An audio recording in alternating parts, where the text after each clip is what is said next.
Welcome, Dot. Welcome, Jolene. Welcome, you guys. So excited to have you. We are going to get started. I wanted to first introduce myself. My name is Haley. I run a fitness company for women, and what we're going to be doing is making this a really interactive process. So it's not, we want all of you to participate and also be able to have really great takeaways that you're going to take on to your businesses and into your life. So we're going to use the chat, and we'll get started about how we're going to do that in just a second. But we're going to use that chat bot, which is the little picture with the emoticon in it that has a chat screen to communicate, right? So we want to hear from you. We want you to be able to participate fully in this. So this is a really, it's a process that you're going to take something away from. Okay. So welcome to the PowerLaunch Masterclass. We are so excited to have you here. Again, my name is Haley. I'm the founder of the 10X Fat Loss Formula. And as many of you may know me, and I'm so excited to share this time with you and of course with the hostess with the mostest, Julie. So now as you're kind of coming into the room, be sure to have your video on. Okay, video on. We hate talking to black boxes, and because we really want to see your beautiful faces and also to have you interact with us as we go through. So we're going to be engaging the entire time, this entire process together, and it's really important that we get that feedback from you so we can make sure this is for you. This is for you to learn, for you to take ideas into your business, into your lives. So help us help you by getting those videos on. Okay, let's kick things off by getting to know you better. Just drop it in that chat box that we had. Tell me a little bit about what some of you are looking forward to in today's session. Let's hear it. So again, that chat bot's on the bottom of your screen if you are new to Zoom. Drop it in the chat there. Anything at all, like a takeaway, something that you're looking to learn, something that maybe you're struggling with right now in your business and you're wanting to get some feedback or a feedback loop on. You can drop it in that chat. Julie, of course, as many of you already know, is going to be the master at building your business, right? So allowing you to understand how to work on the things that are going to truly move the needle. So we want to thank you first for sharing your time here with us. And we would not be able to have these sessions if we didn't have support from incredible people just like yourselves. So my passion personally is helping women break through limiting beliefs that hold them back from becoming who they are meant to be. And I believe truly that I have been where many of you are right now, coming in today. There's an idea, there's a passion, there's a drive, but you're feeling really stuck. Like there's a barrier that's preventing you from going forward, and you're not sure how to get that idea in your head into a business that actually brings in revenue for your family. And this is exactly why we want to do this work, because we're going to give you actionable tools that are going to help you step into that highest potential of yourself. And I couldn't do this, of course, with my hostess with the mostest, Julie. She is a powerhouse, and most importantly, her expertise is unmatched. So I'm really excited to share this with all of you. Okay, so we're going to start talking a little bit about that. So I want to take a second to get this chat moving. I really want, again, for those of you that are entering, this is an interactive masterclass. We're going to be getting your ideas, finding out how to launch your brand the right way, because gosh knows there's a million ways to do it the wrong way, and how to start to see real visible change in your business from the effort that you're putting in. So if that's you, someone post sounds good in the chat. Again, that chat box, it's at the bottom of your screen. You can enter into takeaways there, questions there we'll be taking later on. And right now we're talking about things that you are excited about to take away from this masterclass today. I see Cherie, hoping to break out of my tendency to not succeed because I'm paralyzed by acting when I think things are perfect. Oh, that's a good one. So the takeaway for her was acting when things aren't perfect. Julie is the boss at this, by the way. For those of you that are new to her, she takes fast, janky, sometimes imperfect action to get really visible results. Okay. Dot says, how does a person start from scratch to launch a business? Absolutely. Like, okay, so now you have the idea, you have the passion. Where are we going next?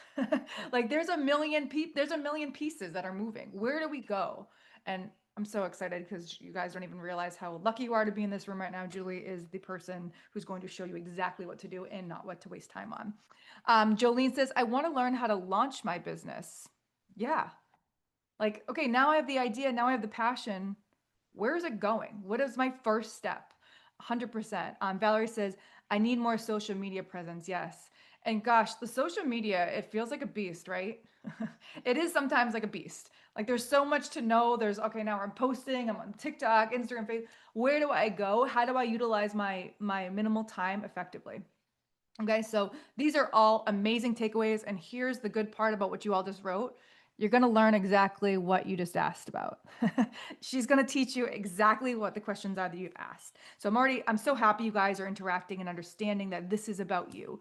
And seriously, literally, Julie has been up late working on this. I've been getting emails from her at like 3 and 4 a.m. So she has been in the weeds reading the feedback you guys have given, comments, working on, the history of all the clients who's worked with rather, and understanding what people really need. So this is your chance right now in this room today to leave behind the overwhelm. You don't need it. The vague advice that you're reading, like the posts that are like, oh, just go for it. The endless tweaks to the homepage. You guys know who you are. I'll raise my hand because that's me also. Changing the color in the background for an hour when you should be working on something else, okay? Or maybe that friend or that family member that said, you're not big enough to do this, or you don't have a big enough social media presence to get started, right? We've had those well-intentioned people telling us those things. So let me ask you this first before we kind of dive into that. Have you ever heard limiting beliefs about your business, your audience size? This one's going to give me chills. I literally have chills. Or your ability to succeed. And deep down, you know that wasn't your truth. Type a yes in the chat if that's you.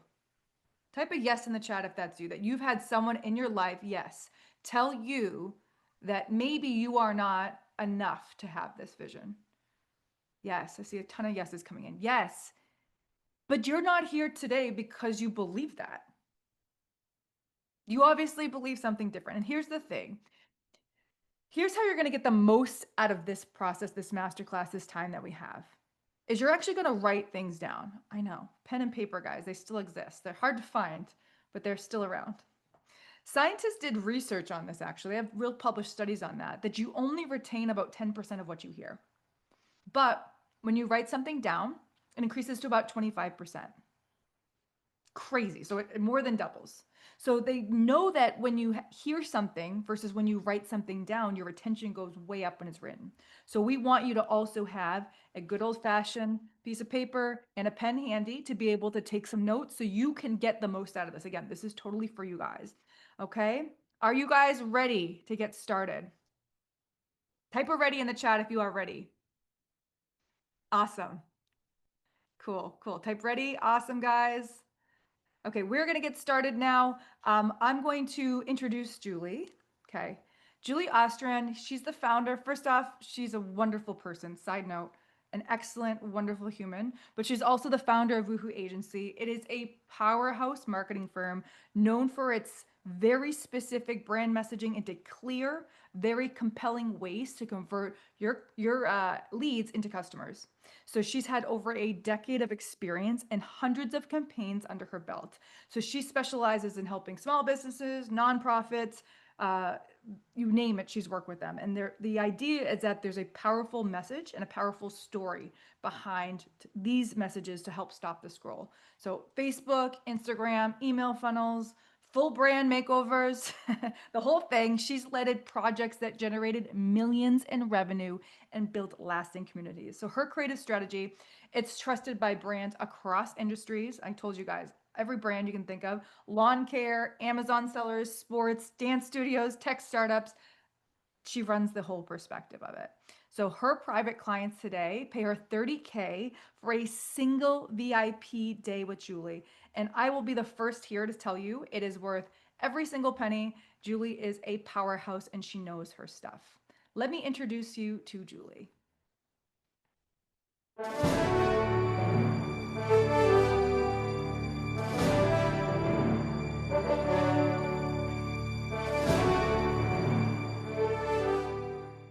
And my thought was, I really don't want to be laying in my bed when I'm 80 years old and thinking, gosh, I'm still thinking about how I could develop my website or what kind of logo I could have. Just go for it. Go for it. Let Julie give you a package deal and see what happens. It's been great working with Julie. Used her for marketing and Facebook, all kinds of stuff. Listened to what we did, what we needed, what needed to get done, and got great results. Loved working with her. I've worked with Julie for years, and she does a great job. She always gets it done on time, we have fun doing it, and she's really moved our program forward. The logo part was probably the most foreign for me. I've never gone through that before, but it was very cool to see the iterative process of like going back and forth until we got to something that I love, and I've gotten a lot of really positive feedback. I think the biggest thing that it made me feel was excited. Like I was truly ready. It didn't take away the fear necessarily and the uncertainty, because I mean that's not going away until you're established and you're already on the other side, right? Yeah. But it made me more excited to dive into it and tackle it, because I knew who I was brand wise, not as a person. I knew who Data Larks was. Data Yeah. Larks had a voice. Data Larks had its brand identity. So the visuals too, all of that. And that gave me a lot of confidence and excitement to go out there and tackle the world. Please welcome to the stage Miss Julie Ostrand. Hey, friends. Thank you, Haley, for that introduction. And thank you, everybody who showed up. You all showed up early. You came. It's sometimes not easy to just be like, I'm going to get there. I'm going to do it. I'm going to make time. So thank you so much for being here. I just want to tell you a little bit about myself before we get started. So, I started out as a graphic designer in a little website studio basement a very, very long time ago. And it was fun. I loved doing design, but pretty quickly I found myself stepping into more responsibility. First as a manager, and then eventually I was running the company. And after that, a new owner bought it just so that I could help scale it. And we just had a ton of fun. But one story I want to tell is that a few years ago, I attended a marketing conference. It was actually in Nashville, Tennessee, and it lit this fire under me. And I was inspired. I felt motivated. I was ready to just launch my business for real. And there was an opportunity to sign up for an additional an additional course for more support with a coach. So I jumped in.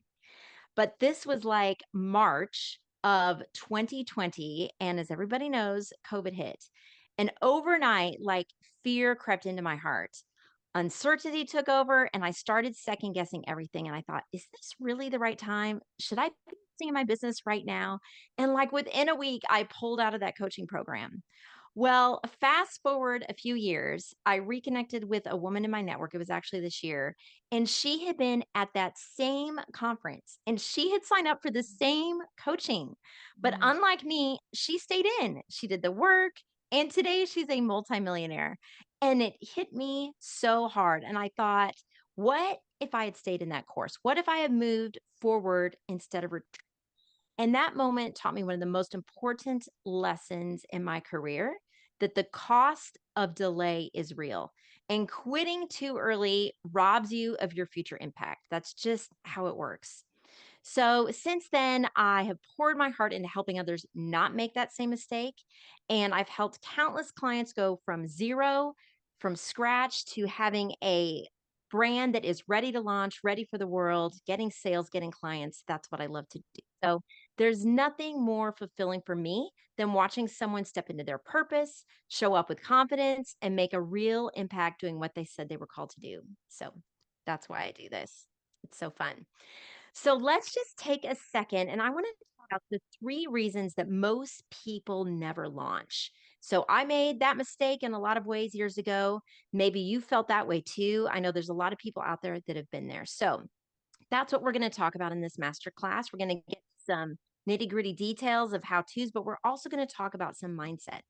So the reasons why most people never launch, there's three of them. One of the reasons is, I mean, and let's be honest, you can Google it, you can YouTube it. There's like a million freebies out there, but people have this fear of not knowing enough. It's because of this like internal resistance. So they have a fear of failing, of looking dumb, of being judged, of wasting time or money. They have a fear of perfectionism, feeling like it's not ready yet. Let me just tweak one more thing here. Or a fear of identity, like, who am I to do this? I'm not ready. This is for other people. And I just want you to know that this is so normal. You're not broken. And if we don't recognize it and name it, we can't move through it. The other thing is hesitation. Hesitation is super expensive. So let me flip the script for just a second. We often think it sounds safer just to wait, to plan more, to research more, to be better prepared. But waiting actually has a hidden cost. Like every month you delay launching, you're leaving money on the table. You lose momentum, you lose opportunities. It's what I call the cost of hesitation. So there's missed revenue that you can't earn from a business that doesn't exist yet. There's missed audience growth. You're invisible. Nobody knows how to find you. And then there's just the emotional weight that weighs on you, the guilt, the pressure, you're spinning your wheels. It just takes up so much space in your brain that it's hard to move forward. And the worst part is you just start to doubt yourself, and that's no good. So it's not that launching is risky, it's that not launching has consequences you just can't see until you look back and realize, oh, I lost a year or I lost 10 years. So let me just share with you the mindset framework for fast action. So I call these the 4 C's. So you might, if you have pen and paper, you might want to write this down. So this is how you become the exception to all these delays and hesitation. So the first C is clarity. You don't need total clarity, you just need starter clarity. So, clarity comes from doing something and not just thinking about it. The second C is commitment. You're going to do this, not hoping, not dabbling, you're going to decide. Because when you commit, it's like God, the Lord, whatever it is that is meaningful to you, it all comes into alignment with you, and your brain starts to say, okay, I've already decided this, and I'm going to just do it.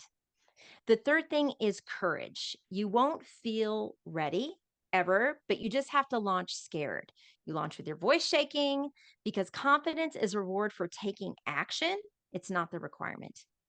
And the fourth thing is a calendar.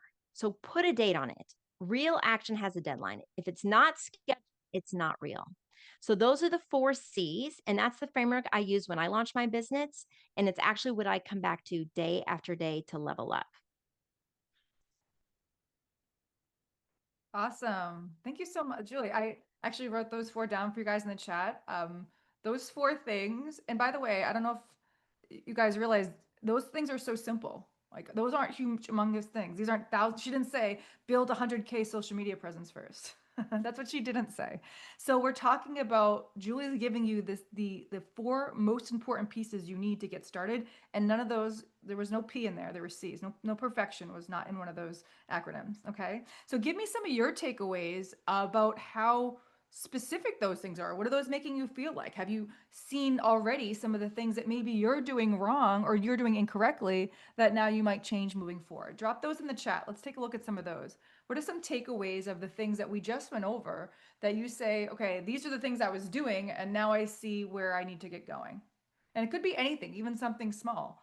I think the one that stands out for me mostly was the one that was about courage, like getting started even when you're scared, not getting started because you're scared. And those are 2 really different things. So if you have any takeaways or any questions that you want to drive, don't try to be perfect with everything. Yes, be.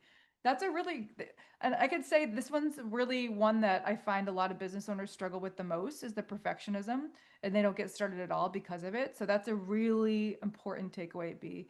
Yeah, I'm going to put actual dates to my goals. Yes, Dylan. Yes. Putting actual dates to your goals is so crucial because your brain will recognize that it has a goal to work towards. That it's okay to be scared as you launch, not waiting for the confidence. Yes, Cherie. Yes. It is okay to be scared.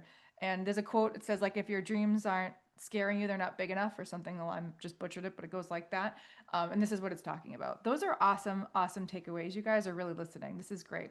Do you want to do some Q&As, Julie? Anyone have any questions that we can get started with Yes, before? I would love to do that. Any Okay. questions before we go over more?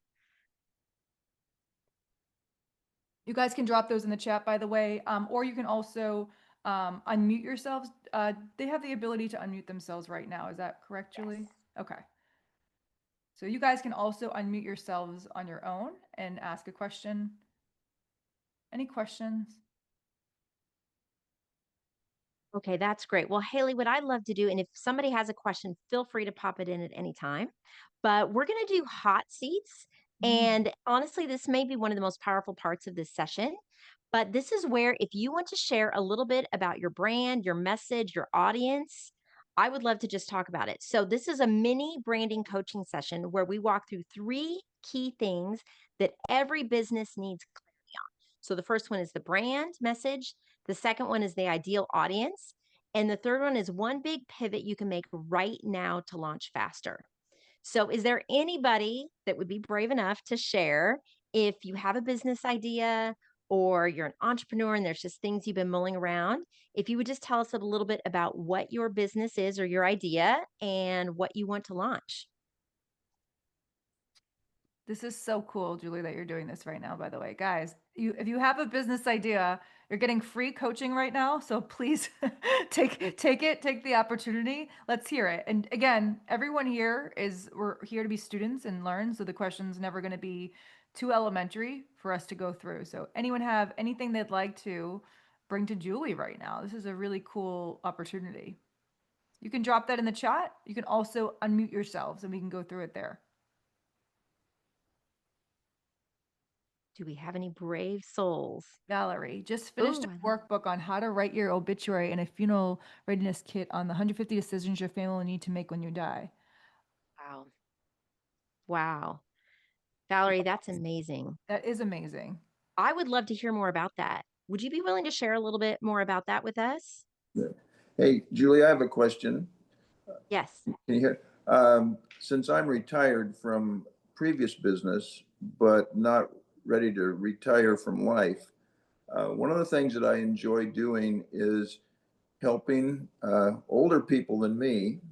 And I wondered if how would I go about starting a business that would be someone who is an advocate for people who are disadvantaged or who need help. What would be the steps that you would try for something like that? Yeah, that's really cool. I love it. And Valerie, we'll come right back to you because I really want to hear more about your book. So, David, to answer your question, I think the first thing you have to do when you have an idea is give it a name. Like decide, what do I want to call this? Because sometimes things are just ideas in our head until we actually have a name for it. So that's what I would recommend you do even after this Zoom call is think to myself, okay, what would I call this? So give it a name. It doesn't have to be perfect, but it has to be something. And then after that, you need to give it a little bit of a place where people can find out more about it if they've heard of it. So don't even worry about getting the word out there. You first need to create the thing. So this means you need to have the name first, number one. Number two, you need a logo. And some people do these on Canva or somebody hire a professional, but you do need a logo so that when people see it, they recognize it. And then you do need a website. I mean, website is one of these things that you just have to have it. So a website, it doesn't have to be huge. It can just be even one page. If you're not able to start with a website, even just a Facebook business page. So I don't know if everybody here knows, but when you have a profile on Facebook, that's very easy. It's free. You can click a button that says create a business page. And with your logo and your name, not even having a website, you'd have a page on Facebook. People would have at least a place to go to get more information. So if you at least have those 3 things, that's an excellent start. The other thing that's really nice to have is like a very clear offer. So this is the thing that you're selling and it helps thing. So in your case, if you want to help older people make their way through, would this be like insurance questions or medical questions, that type of thing? Yeah. Okay, so what you would decide is, what is my offer? So this is incredibly important. It's often the step people skip is you're like, okay, I'm going to have an offer where it's a package. I'll meet with you one time and I'm going to sit down and do a quick overview of all of your medical needs, where you're at with insurance, where you're at with care, like nursing home care, assisted living care, whatever it is. And then you're going to decide how you want to price that. So let's say you're like, okay, I've got a mini package. It's one session and then it's 90 days of services where I touch base with them once a week. And maybe you price that at whatever number makes sense for your time. So that's the key: a name, a logo, either a Facebook page or a website, and then the price of exactly what you're offering and what's included with those services. Great. Thank you. That's the first step. Love Ooh, it. Thank you for awesome, sharing Julie. that. I like That's so that. brave. It's hard to come on and just put Thank your you, ideas out there. David. So thank you. You're awesome question. Valerie, I'd love to come back to you. Will you tell us more about this book you created? Sure. Can you hear me okay? Yes. I mean, you already know this about me, that I design funeral programs for a living. It started with my own daughter. And Yes. so in the last 12 years, I've probably worked with 1,500 families. And when they come to my desk, they're completely unprepared.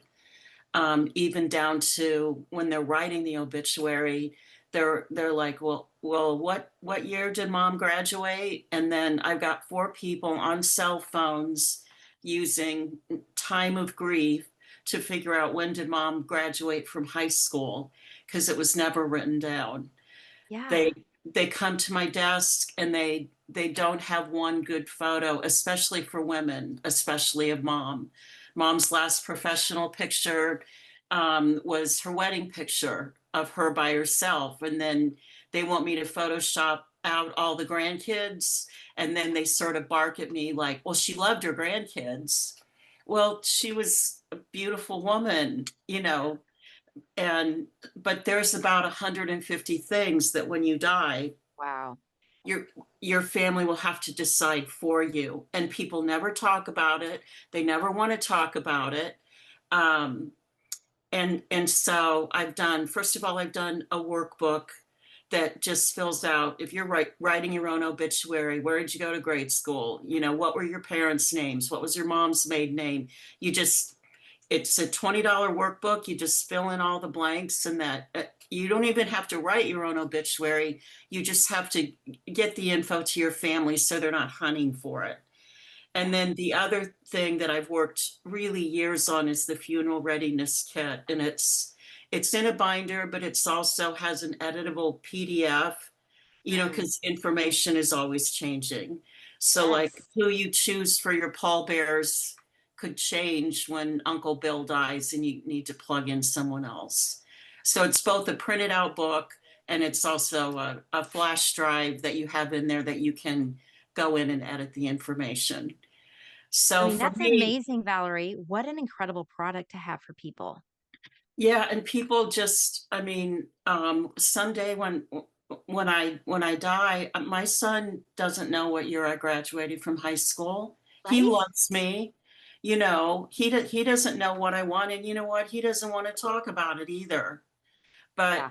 I'll have, the books and the information ready to go, that he doesn't have to hunt through bins of where's mom's baby picture, where's mom's grade school picture.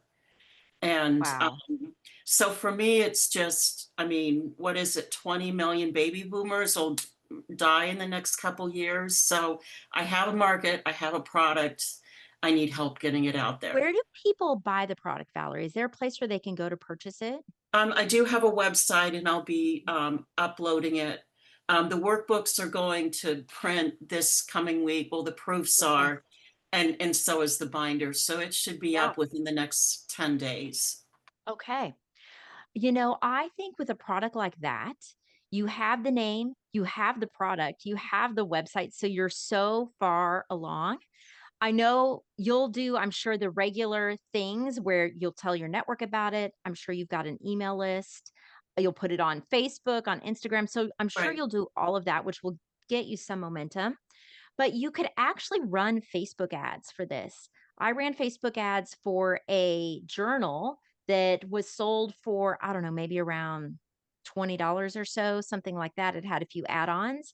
And we were actually able to run Facebook ads with, it was really simple. We did a video talking about the product, why it was really helpful for people, with something that you're talking about, a simple website where they could buy it.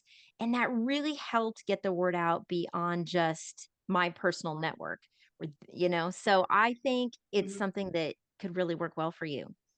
Thank you. Thank you. More about that. So let's connect after this call for sure. Okay, absolutely. No, I love absolutely. that. Thank you for sharing that, Valerie. I know that that is like a really deep personal thing for you. And you have really turned, I think, this challenge into a way to help other people in really big ways. So thank you for sharing that. Absolutely. Yes. Okay, Haley, do we have somebody else that Yes, wanted to we do. share? We have Jolene. And Jolene's idea is to open a cake pop business with other chocolate dipped items. I hope that's near me. Okay. Ooh, Jolene, are you able to come off camera by chance? If not, if you're driving and you cannot, that's okay too. But if you are yeah. Ooh, a comfortable, cake pop business. I love this. I actually had a friend about 10 years ago who I helped with her cake pop business. It was so fun. ah, I mean, the problem is we just kept eating them. But yeah, so Jolene, I guess one of the questions I have is, do you have already a name for your business? Has that already been established? And if you want to type it in the chat, you can. Can you hear me now? yes, we can hear you. Thank you. I'm on my husband's computer and I'm not sure how to put my picture up there. But anyways, I Cool. do have a name for it. It's called the Sweet Sugar Shop. Um, and I'm really excited. I've been making cake pops and other treats for a while. Just kind of wondering how to get my business out there. I'm on Yes. Instagram. But again, figuring out those algorithms can be quite tricky. Yes. So looking how to further that progress, because I know if I can get it out there, I will be successful. I have no doubt about that. I'm very charged about it. That's amazing. Are you able to only sell locally or can you ship them nationally? It's only locally right now because my bakery is falling under the cottage laws. Okay. Okay. And can I ask what state, I'm sorry. where do you live? What city and I state live are in you in? Virginia, Okay. Fredericksburg, Virginia. Okay. Great. So what I would say is actually something happened yesterday is a client that I have, we put on social media a video and it was like, this is something that you could do that would be no cost to you. Are you on Okay. TikTok by chance? I'm not. I need to get on TikTok. Okay. I would encourage you to get on TikTok. Okay. Obviously it's free to set up your account. But what has been working really well on TikTok that may work well for you. Now, you could get a big reach that would be outside of your local area, but this is just one way to get started without spending money per se on social media ads Okay. is create, and I kind of call it that third grade humor video. So this video was literally a woman standing with a cell phone in like the front of a building and somebody threw water on her. So Okay. she's with her cell phone. They threw water. This is like an 8-second video. They threw water on her.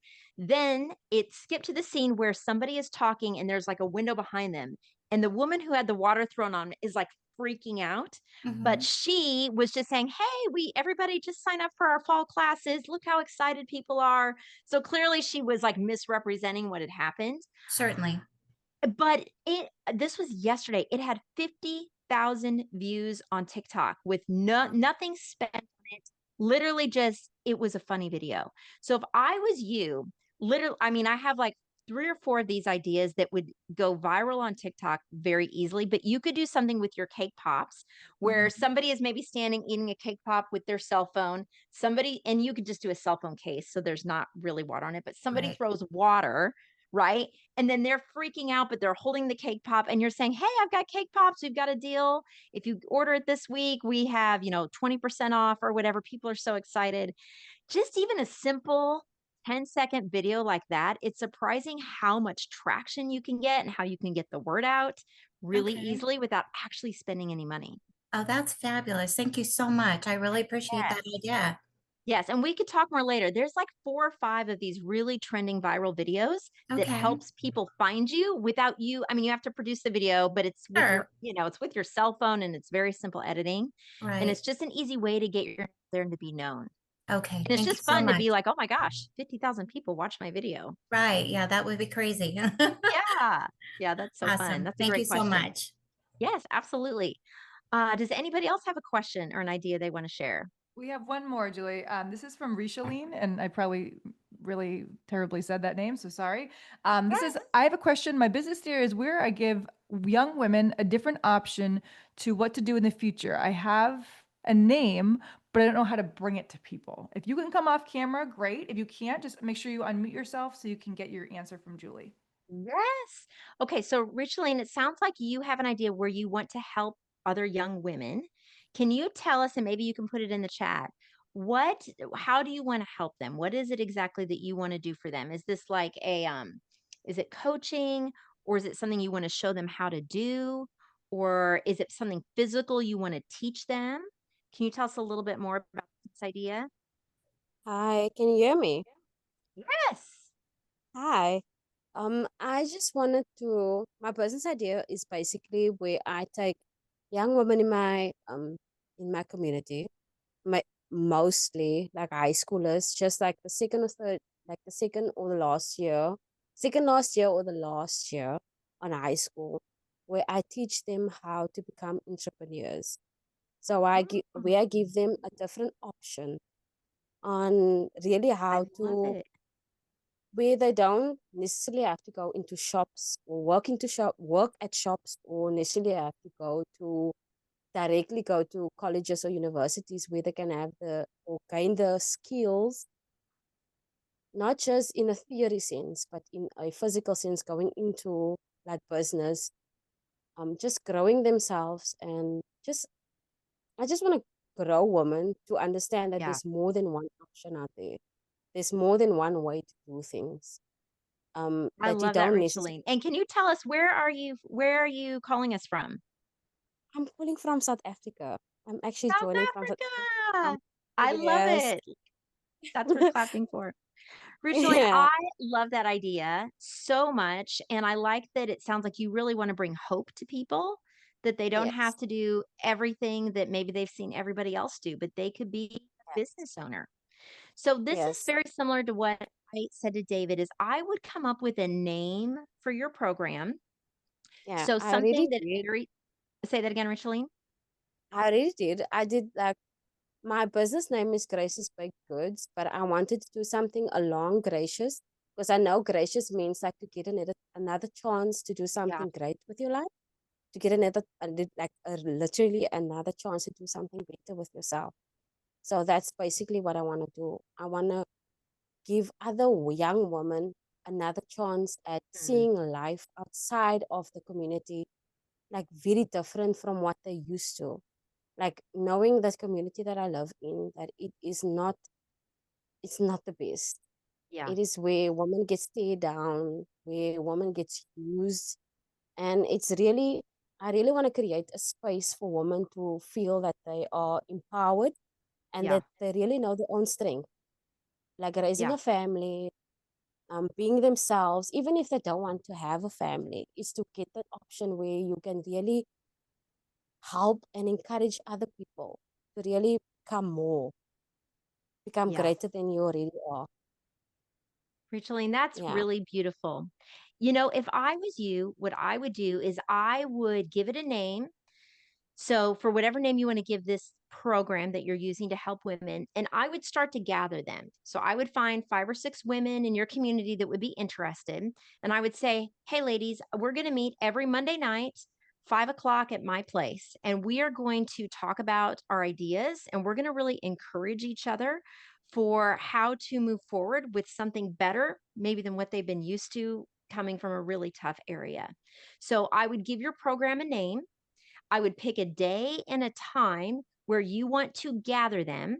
And I would have like a sheet of paper where you have some interview questions where it's designed to help them figure out what are their skills, what would they be passionate about? Do they want to do baked goods? Do they want to do something with making a home more beautiful? Do they want to offer, maybe they're really good at math and they can do a tutoring skill? So just have a piece of paper where you're interviewing them, you come up with what they're good at, and then build a community, kind of like a little network, a little pod of women that can encourage each other and be like, we're going to take over the world. And you could Yeah. charge for that. You could say, hey, to be in my coaching program, it's a 90-day program. I'm going to charge this much money. And by the end of the program, you're going to feel like you have friends. You're going to feel like you have a network. And we're going to make sure, our community will make sure that you launch your business in 90 days. That sounds actually very good. Yeah, you could That do that sounds for good. basic cost. And I think it would be such an encouragement to the women in your community. Yeah. Thank you very much. That Thanks for actually sharing sounds that, really, Rachel. That's really beautiful. Does Thank you. anybody else have an idea that they would be brave enough to share?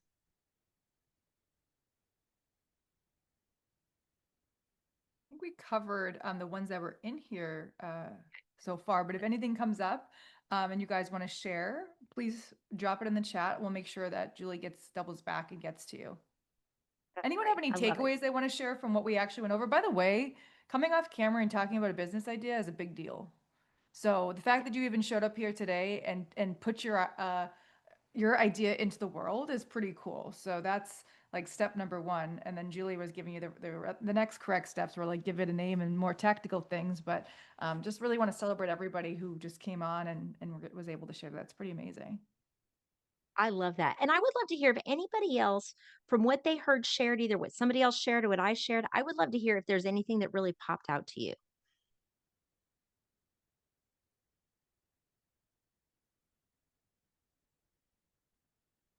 Anything Any that came to thoughts? like fruition that you guys thought of, like, oh my gosh, these were all such different ideas too. If you guys think about people's visions, they're all different things, different topics. Um, I'm surprised. So Sherry said, I'm surprised by the wide, yeah, I'm surprised by the wide variety of solutions. I agree. That's exactly was my takeaway too, of how many ways our brain thinks and how we're going to execute and what business ideas are out there. They're all so different. Very cool.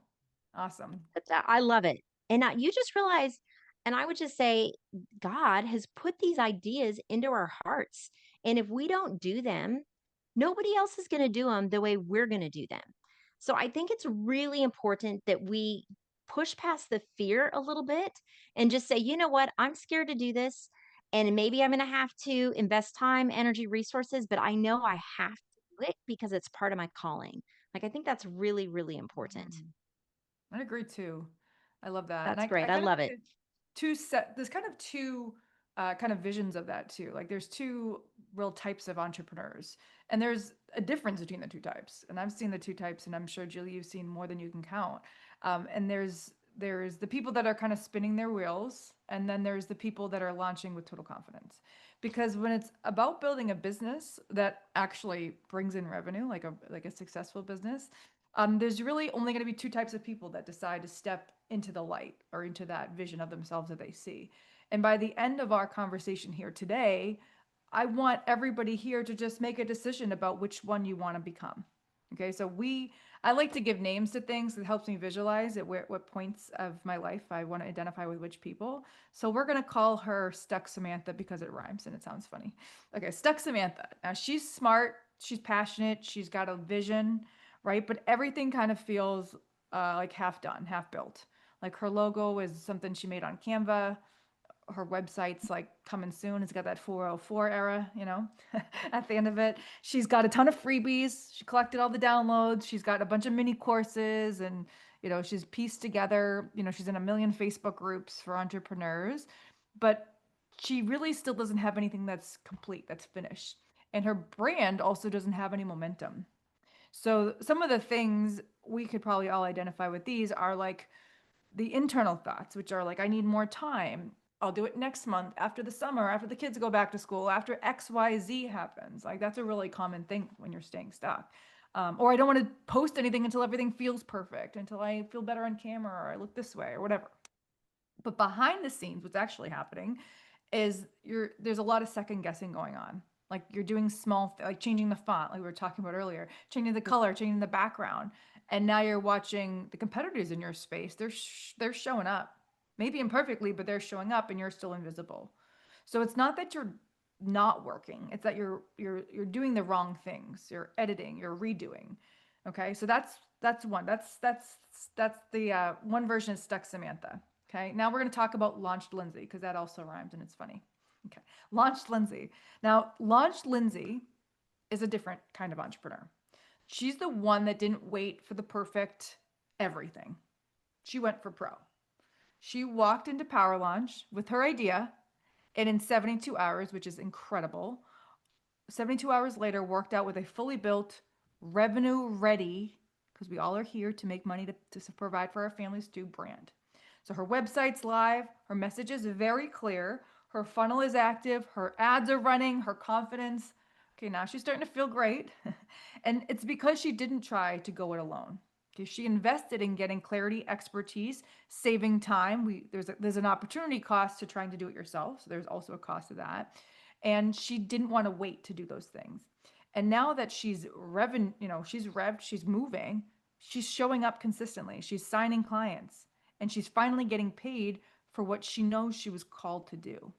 And the only difference between Stuck Samantha and Launched Lindsay is Lindsay decided to build and Samantha kept planning, right? So if you're sitting here right now and you're identifying with one of these characters, I don't want you to be stuck Samantha anymore, because that's exactly why this exact process in PowerLaunch exists. And the rest of this masterclass is going to show you how to step into Launch Lindsay for real this time. This is not an idea in your head or some things you've scribbled down here and there. This is the actual tactical execution of said idea, bringing in revenue for your family. So listen to Erin. I want to share a story with you. Erin owned a dance studio and decided to be that Launched Lindsay character we talked about. She decided not to continue to be stuck Samantha, but to actually move into her full identity as a business owner with an amazing idea. Let's listen to what she had to say. Okay, I am so excited. We have with us right here, right now, Erin, owner of Bloom Dance Studio right here in Omaha, Nebraska. And Erin, thank you so much for joining us. Can you just tell us a little bit about who you are and why you wanted to start a dance studio? Yes. So, as you said, my name is Erin, and Bloom Dance Studio is getting ready to go into our 10th year.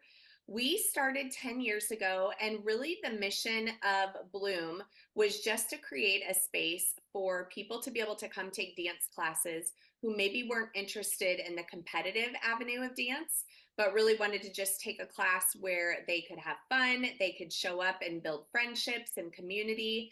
And the response has been overwhelmingly positive. It's so great. I love it. I know so many people here in our city enjoy being a part of Bloom.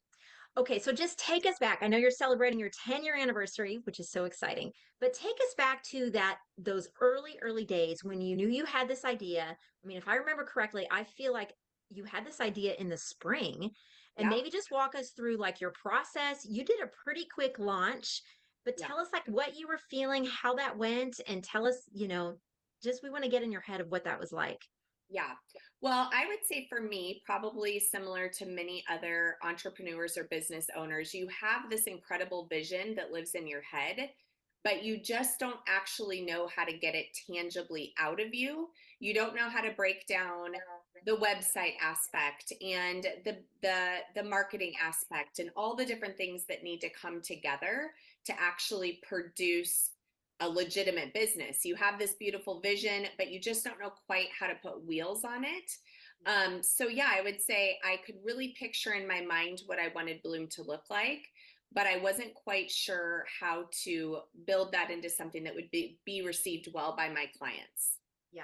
So how are you feeling that summer when you're like, I'm trying to launch a business. I guess I probably need marketing. Like what, just walk us through your emotions. Yeah, I would say you're pretty overwhelmed. You, like I said, you're feeling inside this passion for what it is that you want to do, but you're just not quite sure how to actually move forward. And so you're overwhelmed, you're anxious, you're thinking, I know what I've got here is something special, but how do I actually go about making that something that people will understand and buy into and want to be a part of? Yeah. Pretty Yeah. overwhelming feeling. Right? It's really Yeah. hard because you've got this vision and you're trying to start a business, but then you're like, I know I need some marketing. What do I do for that? Okay, well, tell us what happened. What did you do? Yeah. So I sat down with Julie and I said, Julie, here is what I'm wanting to do. Here's what I want to do. And I don't have a lot of time to do it because, again, typically with business owners, you are crunched for time, you're crunched for deadlines. I don't know about everyone, but I know the way I'm wired, I typically have a great idea, but that idea doesn't always lend itself to a whole long, lengthy process. I know that if I want to execute, I need to execute quickly. Yeah. So I sat down with Julie and I just said, here's what I'm seeing. Here's what I'm envisioning. What do you see me being able to do next? And I would say the thing that I was able to accomplish with Julie was being able to really think through, like, practically what are the things that I need. I had to have a logo. I had to have a website domain. I had to have a website. I had to think about how am I going to market what it is that I'm doing to people, or what that product is gonna, how that product is going to serve people. So it was all living in my head. But in that moment when I sat down with Julie, I was able, with you, I was able to say, okay, here's the vision.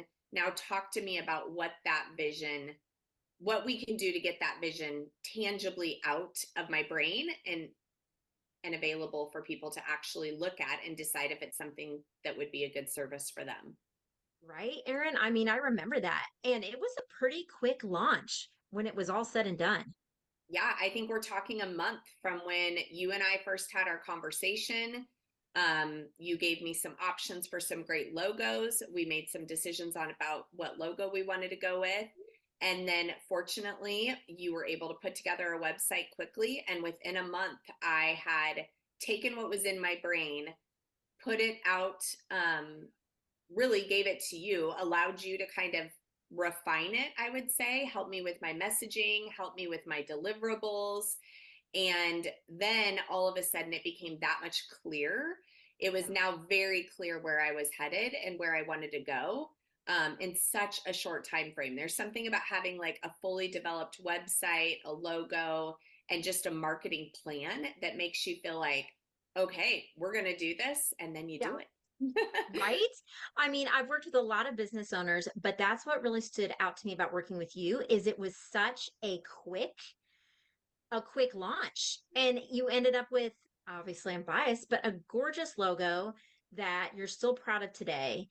A Yep. website that functions really well. It's pretty, but it also has great information and all the marketing things, the emails and the social media and the Facebook ads. And it was just done so quickly. So that was fun for me to be able Yeah. to be like, okay, start to finish, let's just get this done. Yeah, it I was love it. great. I think the thing that you offered, Julie, that was so helpful for someone like me is I could spend a lot of time overthinking the process of, like, okay, who should I go to for my website? And now I need to think about who to go to for my logo, and what am I going to do about marketing? But the fact that you could do all of that in one package for me made it so much simpler, and it allowed me to basically just be in a place where I needed to make a few small decisions, and then we were able to go to the next thing. And as soon as I made that decision, we could bump on to the next thing. So I loved that I could do all of it in one. I didn't have to find a different person to do the website and then the logo and then the marketing. It was all done in one package deal. And like I said, by the time that piece was finished, I really felt like what had been living in my head was now tangibly living in real life, and I could just take the plunge and go for it. And that's exactly what we did. I love it. Well, my last question is how did you feel when you launched your business and you felt like your marketing was in place? Like, what was that feeling? Well, you're scared to death because you're hoping that this beautiful marketing and this beautiful website will actually live up to what it is that you are saying that your business is going to do. But for me, that excitement and fear was healthy. It was actually the drive that I needed to really be like, okay, now I've got a logo, I've got a marketing plan, I've got a website. Now we need to actually do what we said we're going to do. And it was the fire that I needed to really kick me into fully launching and fully going for it. That's awesome. Erin, thank you for sharing your story with us and Yeah. just letting us in on the behind the scenes of what it was like to launch a business so quickly, but just to say it can actually be done. It can It be can be done. done. And my thought was, I really don't want to be laying in my bed when I'm 80 years old and thinking, gosh, I'm still thinking about how I could develop my website or what kind of logo I could have. Just go for it. Go for it. Let Julie give you a package deal and see what happens. I love it. Thank you, Erin. I'm so But grateful you came on to just share your story with us. yeah, have a great day. Bye. Thank you. Bye. Awesome, you guys. That was a little, you know what the thing that just resonated with me, and we'll get to your takeaways too, was just that I don't want to be on my 80-year-old, 90-year-old deathbed or whatever she phrased it, thinking I still need to do the thing. Like, how powerful is that? Like, these ideas are living already, and if we don't give them life, we'll take them to the afterlife and they'll never come to fruition, right? So it's really important that you take action now. And Julie's going to go over a little bit right now on like, how does this look? What does the 72 power launch system look like, and how is it executed? Yeah, I love that. Well, thanks for sharing that video, Haley. I loved what Aaron shared because Aaron, and granted, this was 10 years ago, but we really did a power launch. It was like a 30-day lead up, and all at once in the last few days, everything came together. So, what I loved about it is it actually can be done. So, let's just hit pause for a second. And I just want to say, because you're here, you're probably been circling the same mountain that Aaron was circling, that a lot of us have circled, and you've been there for a while. You've brainstormed ideas, maybe you've bought courses, you've sketched out logos, or you played with Canva, maybe you've even tried building your own website, but the launch still hasn't happened. And you're just stuck in this little in between the idea and actually getting to the income, because the vision in your head is not really the same as what the business in the real world is going to look like. So if you've ever thought, why is this taking so long? I know I'm capable, but I just can't seem to pull it together. I want to say you're not alone and you're not the problem. The problem is basically the piecemeal approach where you've got random parts of a puzzle. Maybe it's a logo tutorial and you're just trying to figure out how to move the colors and the fonts around, or it's a funnel map and you're trying to figure it out and you're stuck in all the tech, or maybe you bought a branding course, but you still don't have clarity on what you're. It just feels like you're spinning your wheels. And the truth is, you actually don't need more information. You just need momentum. You need a system that aligns with your message, your offer, your online presence, and you need it fast. What I want to say is it actually can be done in a 72-hour power launch. So let me just explain a little bit about what that looks like. It is the fastest and it's the most effective way to launch a revenue ready business without all of the overwhelm. So, for most entrepreneurs, and I've seen this over the last 10, 15 years, they can spend 6 to 12 months just trying to build their brand. Maybe they're juggling designers. Maybe they found someone off of Fiverr. They've got tech platforms and marketing hacks. After all of that, they just still feel really, really stuck. They feel unclear. They feel unready. It's just, it overwhelms them. And sometimes it's just like, how do I get out of bed again? Because I still don't know what to do. Build your brand in 72 hours flips that script. So, this is a high impact 3-day period where we go from idea to execution with a complete professionally built business that's ready to attract clients, communicate your value, and start generating revenue right away. So, it's not a course and it's not coaching, it's actually where everything is done for you. So, me and my team, we do everything for you so that you can have speed, you can have excellence, you can have transformation. It's just where you feel like I can get off of dead center finally, finally. So here's why most strategies fail. They drag on for months. They leave you guessing about your messaging and your ideal client. They force you to juggle all these different freelancers or just trying to figure it out yourself. And they don't actually include a clear marketing plan. So the power launch works because it's a strategy that you get. It's a team of professionals. You get frameworks that have actually worked for many other businesses for years. So everything is proven and you have a focused time. So you know your mindset is like, okay, we're going to get this done in 3 days. And that's what we're doing. And when your mindset comes into alignment with that idea, it's amazing what actually happens. So it is 3 days, but the truth is there is a 30-day prep to that.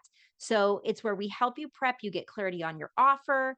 We do market research. We help you with the copywriting so that it actually is compelling and people want to buy what you're selling. And then we wrap it all up with a 3-day workshop where you end up at the end of that workshop with literally everything you need, your logo, your website, your messaging, your marketing, all of it. And then we have after that a 60-day follow-up. So you don't feel like, okay, I've got all this. Now what do I do? So it's really just a beautiful way to get off of dead center and to finally get started with the dream that you just know you're supposed to do. You know, you're supposed to do that. Are there any questions about anything I shared just now? We got a couple questions that I just want to make sure we don't forget them, Julie, if you don't Yes, mind. I'd love to go to those, Okay. Haley. Okay. So it's actually a great question for you, Julie, because I know you work in a local market or you've helped a lot of local brick and mortar. So this is, do you think it's wise to run Facebook ads for an Etsy shop for localized merchandise? Any other advice on getting it out when you don't want to pre-print? Yeah, no, I love that question. Okay, so here is the sad thing about Facebook ads, Instagram ads, TikTok ads. You don't typically run them to an Etsy shop or even an Amazon shop. So I have an Etsy shop and I have an Amazon shop and I run Facebook ads. But the way that the pixel works, so just to get into a little bit of nitty-gritty, if you can hang with me for a second, Facebook ads work really well because you put a tracking code on your website, and Facebook knows when people are going to your website and they're buying your product and they're signing up.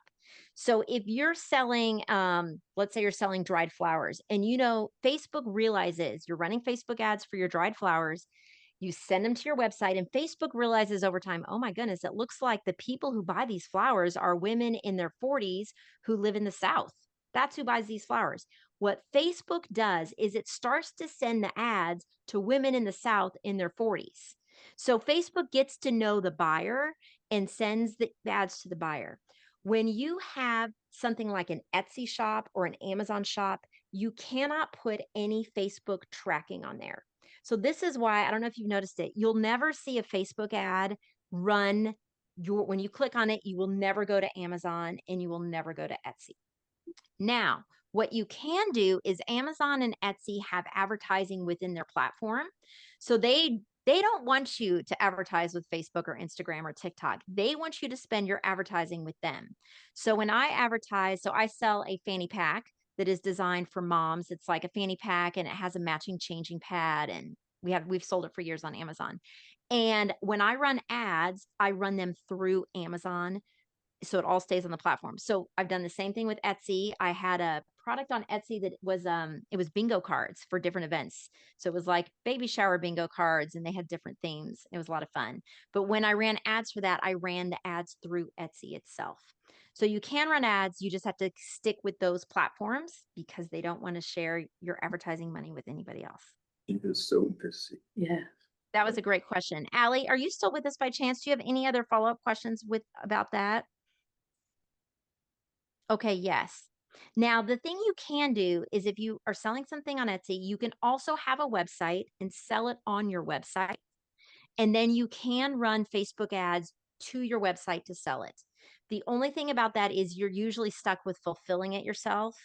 I mean, you could do workarounds with third parties, but usually then you're the one that's packaging it up and shipping it out and doing all of the fulfillment.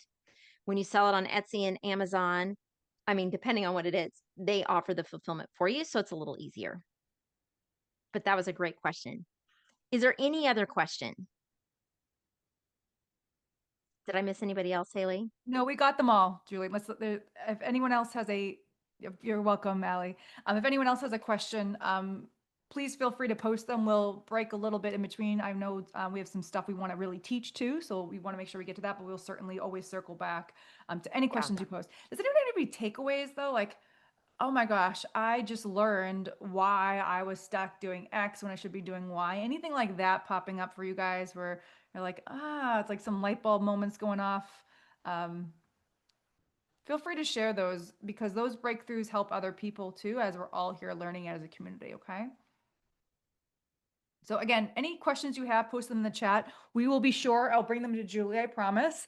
And we'll circle back at different points to make sure we answer all of your questions. You guys have had awesome questions, by the way. So congrats Those on are really good questions. They really are. They're awesome. You guys are I awesome. love it. Well, here's what I have seen, Haley, is that when you don't have a system, it's really, really tough. When you've got the vision, you've got the talent, you know you made for more, and you're still spinning your wheels, it just makes you feel so discouraged. You start to second guess your niche. You scroll past polished brands and you just feel behind, like, oh my gosh, they're so much further ahead. You feel discouraged. And then you just start tweaking things. You're tweaking your headlines or your offers or your products, and you just start putting things off. But deep down, I mean, you know the truth. You know you're working harder than anybody realizes, and you still have no momentum, no clarity, no conversions. When somebody asks, "What do you do?" You're like, I don't even know what to say right now because you've poured your energy into a half built brand that still doesn't reflect what you're actually capable of. And you're just trying to piece things together. It is no fun, Haley. I don't know if you've been there. I know I've been there in my life too, Sure and have. it's just no fun. No. So, a real strategy is what's helpful. And that is why I actually created the Power Launch.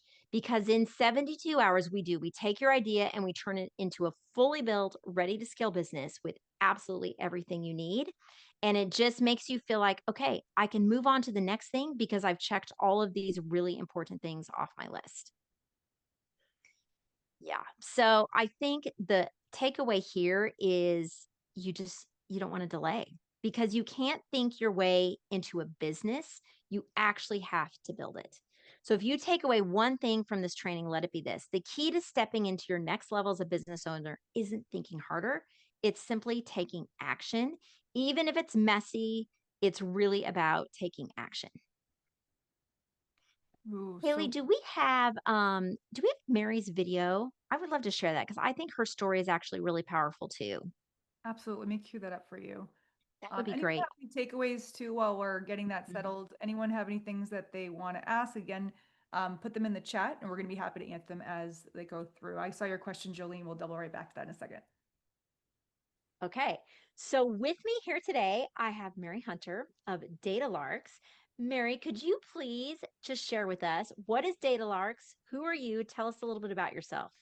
Yeah, absolutely. So DataLarks is a B2B strategic advisory services. So we support market research supplier firms. So the companies like PepsiCo hire to help go do research among their consumers, I help support them. So we fill skills gaps or if they have overflow issues, kind of depending on where they need us. I love it. Okay, so tell me a little bit about Data Larks. When you decided you had a business idea, you wanted to go out on your own and start your own business. Tell me a little bit about what you were feeling, and especially when it came to like the marketing piece. How were you feeling about that side of it? Scared because there are a lot of independent researchers out there that serve, market research firms. So the competition can be stiff. And I knew that I needed some way to stand out. And it seemed a little odd at first to market myself to just go sell myself as a contract service to somebody else. But I knew I needed to have a good like marketing plan to be able to stand out from, quite frankly, some more experienced researchers than myself. Yeah. And it is scary launching your own business and trying to figure out all the marketing things that go with it. It It's a is. lot. Well, we started to work together and it was a ton of fun for me. I got to help you with your logo development and your website and a couple other things. But maybe tell me a little bit about that experience and how that was helpful or not. We'd love to just kind of get inside your brain and hear about that.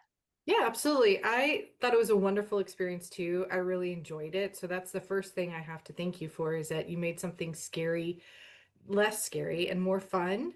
And it felt very collaborative with you too. So I felt like you were by my side throughout the whole thing. And I felt very heard.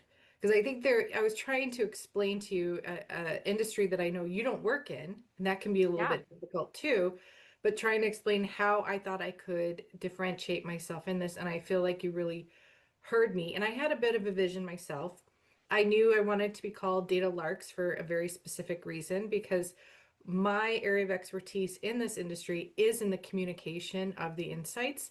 And I wanted very much to bring to life this idea of the lark, a bird that you don't really see. It's not bright colored, it doesn't really even nest in trees, but it has a beautiful song and it can sing under any circumstance. And I wanted to kind of pull that through into how I can help in communication. And I think you helped me do that, but you also helped ground me in first making sure that I understood the business problems and the issues that my potential clients would face because I was leading with the solution. I'm a great communicator. Like, let's start with what it is that Mhm. they're Yeah. trying to solve for so that we could lead with that. And it was the logo part was probably the most foreign for me. I've never gone through that before. but it was very cool to see the iterative process of like going back and forth until we got to something that I love. And I've gotten a lot of really positive feedback on too. Oh, I love that. And I do remember our strategy session was really fun Mm. of really how you get into the mind of the customer and present a solution that actually answers the big problem they have in their life. Yep. It meant a lot to be able to do that and create a persona has really helped me think about who it is that I'm writing for, who it is that I'm, publishing papers and putting things out there for. Yeah, so good. Well, Mary, last question. Can you just tell us how you felt after you launched the website and you had your marketing? How did that make you feel as a business owner ready to just go out into the world? I think the biggest thing that it made me feel was excited. Like I was truly ready. It didn't take away the fear necessarily and the uncertainty because I mean, that's not going away until you're established and you're already on the other side, right?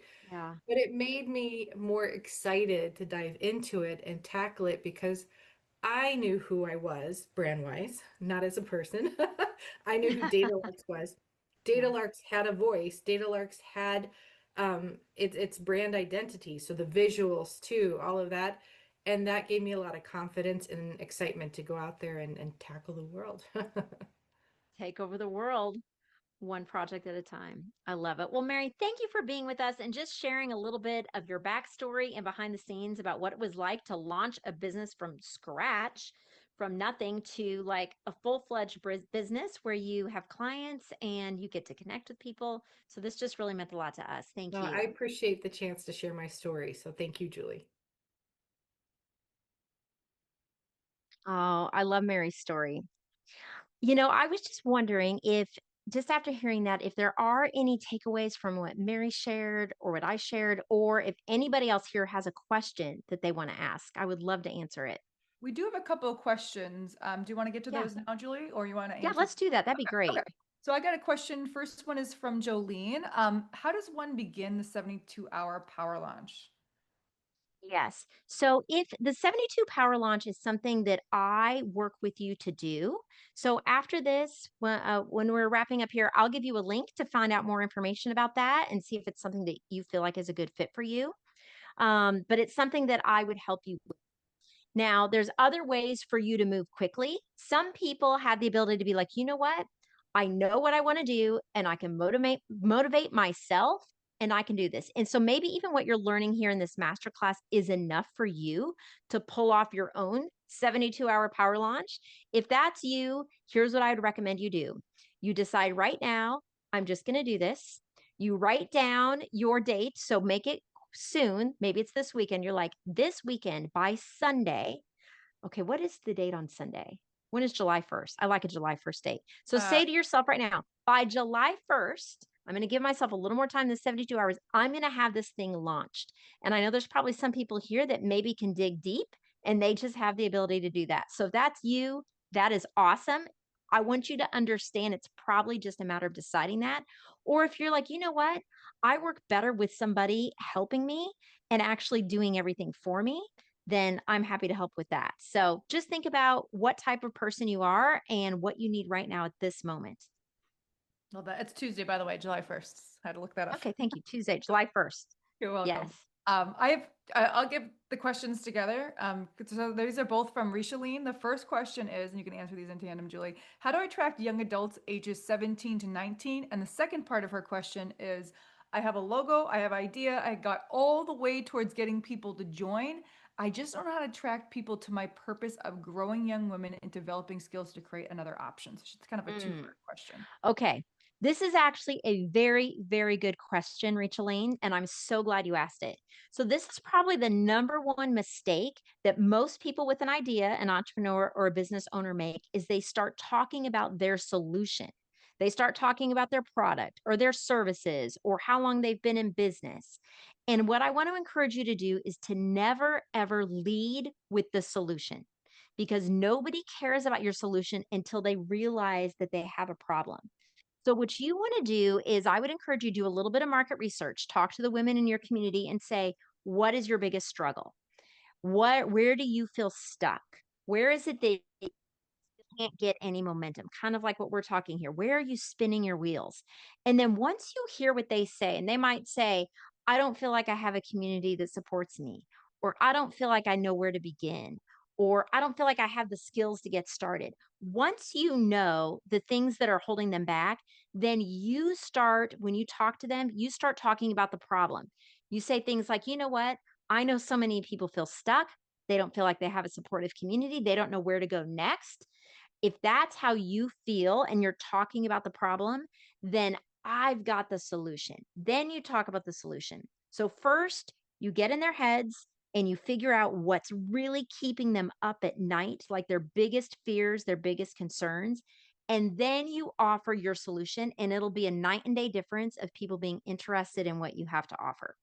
So it's really about your messaging, even as simple as when you're talking to people. It could be on a flyer, it could be on your Facebook page. So maybe your social media posts, you start talking about the big problem, and all of a sudden people will be like, oh my gosh, Richaline is in my head. She knows me. She gets me. She can help me.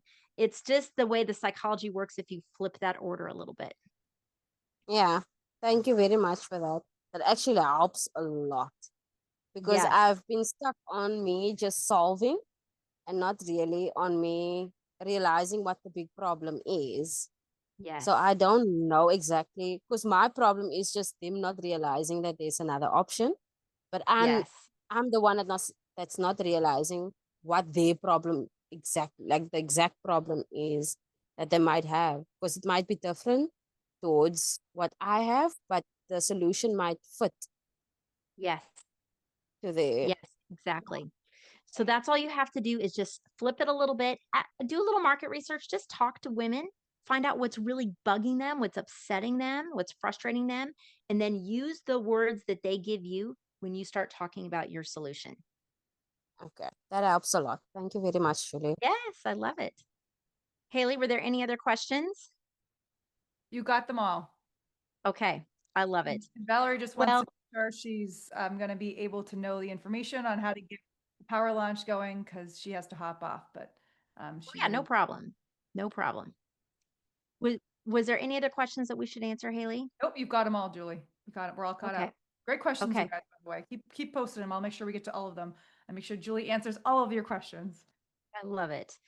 Well, here's the thing. What the idea that's in your mind that you're just not sure about, I just want to say, and I know Haley's going to agree with me here, that it is so important that you don't give up. It's really important that you don't give up. I just firmly believe that if you don't do it, nobody else is going to do it exactly the way you were meant to do it. So it's not really like you can excuse yourself for putting off your destiny and think, somebody else has got this, because they're not going to do it the way you're going to do it. And you were designed to serve people, to serve clients, to help people in a certain way that only you can do. Only you can do it. So, if nothing else you get from this webinar that we're doing, this masterclass, I just want you to feel like what you're doing is important, it's valuable, and it's just time to do it. It's just time to do it. In fact, Haley, you once told me a great story about someone who was just obsessed with doing it now. Hmm. Yeah, it's W. Clement Stone. I don't know if some of you heard this it's kind of like a parable. And there was he's a very wealthy man. He gave away, it was something like 200 plus million to charity, so obviously he has some cash in the bank. But the reason I love stories like this is because he's a self-made millionaire. He wasn't a trust fund baby. He didn't get all this money from his, predecessors. And he said one thing, and this is what they've studied on him, every day, one simple phrase to himself. And the phrase was, it's 3 words, everybody, do it now. So he was friends with Napoleon Hill, who wrote, a very famous book, Think and Grow Rich. I don't know if you guys have read that. It's an excellent book. You should get it if you haven't. And it's one of the most successful business books of all time. And what they studied in the book was the wealthiest and the most accomplished people in history, you guys, had these specific patterns and principles that they continued to do. And the rule that the principle, the phrase that they practice is do it now. And W. Clement Stone actually said this phrase 100 times every day. Do it now, do it now, do it now, do it now. And if you worked for him, you had to say it too. So he had his employees saying it too. And because the reason, like, it wasn't his phrase wasn't make sure you're ready, think about all the things you have to do, go look into a million courses and see what, that was not the phrase. And the reason that that phrase was so important, because the number one enemy of transformation isn't mindset. Everyone thinks is, oh, I got to be ready. No, it's hesitation. Successful people, this is not me saying this, by the way, this is a quote, but successful people make decisions quickly and change them slowly. Unsuccessful people make decisions slowly and change them quickly. So procrastination is the assassination of your destination, because there exists right now the ability for you to take a quantum leap, not a hop, not a skip, a quantum leap from where you are now to where you want to go. And what that means, the definition of quantum leap, is actually that momentum that appears in one place and reappears in another place without effort and without uncovering the distance between them. And so the quantum leap that you're going to take is going to be scary. Like, there is definitely, at least I know there's my voice all the time telling me, oh, you did this before, it didn't work, you're not consistent enough, you're not good enough. I'm gonna listen to that family member who told me I'm too old, I have too many kids, I'm not rich, like whatever the said limiting belief was. I'm too far behind, this is gonna take forever, business is not for me. That voice is the enemy of your thoughts. And some people call that fear. You know, I don't care what you call it, you can call it whatever you want, but that voice is a liar. That voice is a thief of your dreams. And that voice is a trap to keep you exactly where you are today and not further forward. Keep you doubting yourself, keep you stuck, keep you playing small. Because the enemy knows this. If they can rob you of your identity, like your real true purpose in life, they can take away your legacy. This is what we're talking about right now. This is not just about building a business, making a logo. This is about creating a legacy for yourself, for your family, for your friends. Okay? So say it, do it now, because here's the truth. You need to get a little angry. You need a little fire in your belly, because the enemy has stolen some of your time. They've stolen some of your dreams, and they've made you question whether or not you have what it takes to do this vision. Maybe you cried over it. I've cried over some business decisions I've made. Getting delayed, getting stuck in your head, allowing that loop to spin and spin and make you smaller and smaller and smaller. Okay, so I want you to, like, literally say it. Cameras on, cameras off, doesn't matter. Like, do it now. When's the right time? It's right now. That is the answer. If you are overwhelmed, you should do it now. If you are unmotivated, you should do it now. If you're terrified, you should also do it now. Especially, right? Especially if you're terrified, right? That means you're probably moving in the right direction. Because the number one enemy of your transformation is not your circumstance. You are not your circumstances. The number one enemy of transformation is delay. And that is why it is so important for all of you to take the opportunity to do it now. So good, Haley. Like I'm feeling inspired hearing you say do it now. Like it's Yeah. just the thing that I think all of us, no matter what we're going through or we're facing or we know we need to do next, Yeah, is the key to just do it now. You exactly. know, it what you're saying reminds me of Dan Sullivan, you know, that famous guy, not how. Yep. He likes to ask this question. He said, if we were having this discussion 3 years from today, and you're looking back over those 3 years, what has to have happened for you to actually feel like in your business or your idea in your heart to feel happy with your progress? Like you do not want to be in this same place 3 years from now. And that's so easy to happen. Like 3 years goes by in a flash and things come up and there's excuses. But I think we know that life flies by. We're not promised tomorrow. And it's important to just do it now. Yeah, Do it now. absolutely. Well, would it be okay if I shared like the 5 biggest mistakes that new entrepreneurs make? Is it okay Yes. if I do that? Okay, Yes. Let's cool. go. Well, I think what we're all realizing right now is that most entrepreneurs and aspiring business owners, maybe even current business owners, fail not because they don't care. That's not it. They care deeply. They fail because they've tried to build their business the slowest, most painful, most expensive way possible, which is the do it yourself route. They're piecing together the YouTube tutorials and the Canva logos and the $47 courses and just Googling everything they can to try to figure it out. Maybe it's going into chat. How do I fix this? And it's just, it doesn't work.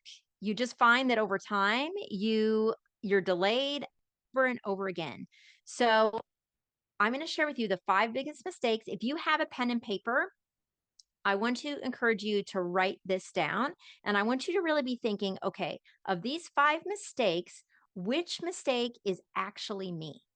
And maybe none of them are you, but if you're here, I have a feeling if you're like many of us, there's probably one of these mistakes that you're making right now. So the first one is getting stuck in branding limbo. So you've probably seen this. Someone spends months agonizing over a logo. Maybe you've done it, the color palette, the tagline, there's Pinterest boards, but their business or their product still isn't live and they're still not making money. And honestly, most people aren't stuck because of the design. They're just stuck because they're uncertain. Because when you don't have clarity, you default to tweaking and retweaking, and it feels like you're making progress, but really it's just procrastination in disguise. So the number one mistake is getting stuck in branding limbo. That's number one. I'm going to have you circle any of these that you feel is you. Number 2 is launching without a website or a Facebook page or a sales system. And this is a really big one because even the most amazing product and service that you have out there, it's going to fall flat if you don't have the systems to support it. If there's no website or no way for them to actually buy it or no way for them to actually reach you, then it's just not going to work, even if it's the best idea in the world. So you're relying on pure hustle, and that's not scalable. You need a brand that's going to work even when you're sleeping because you have all of those systems in place.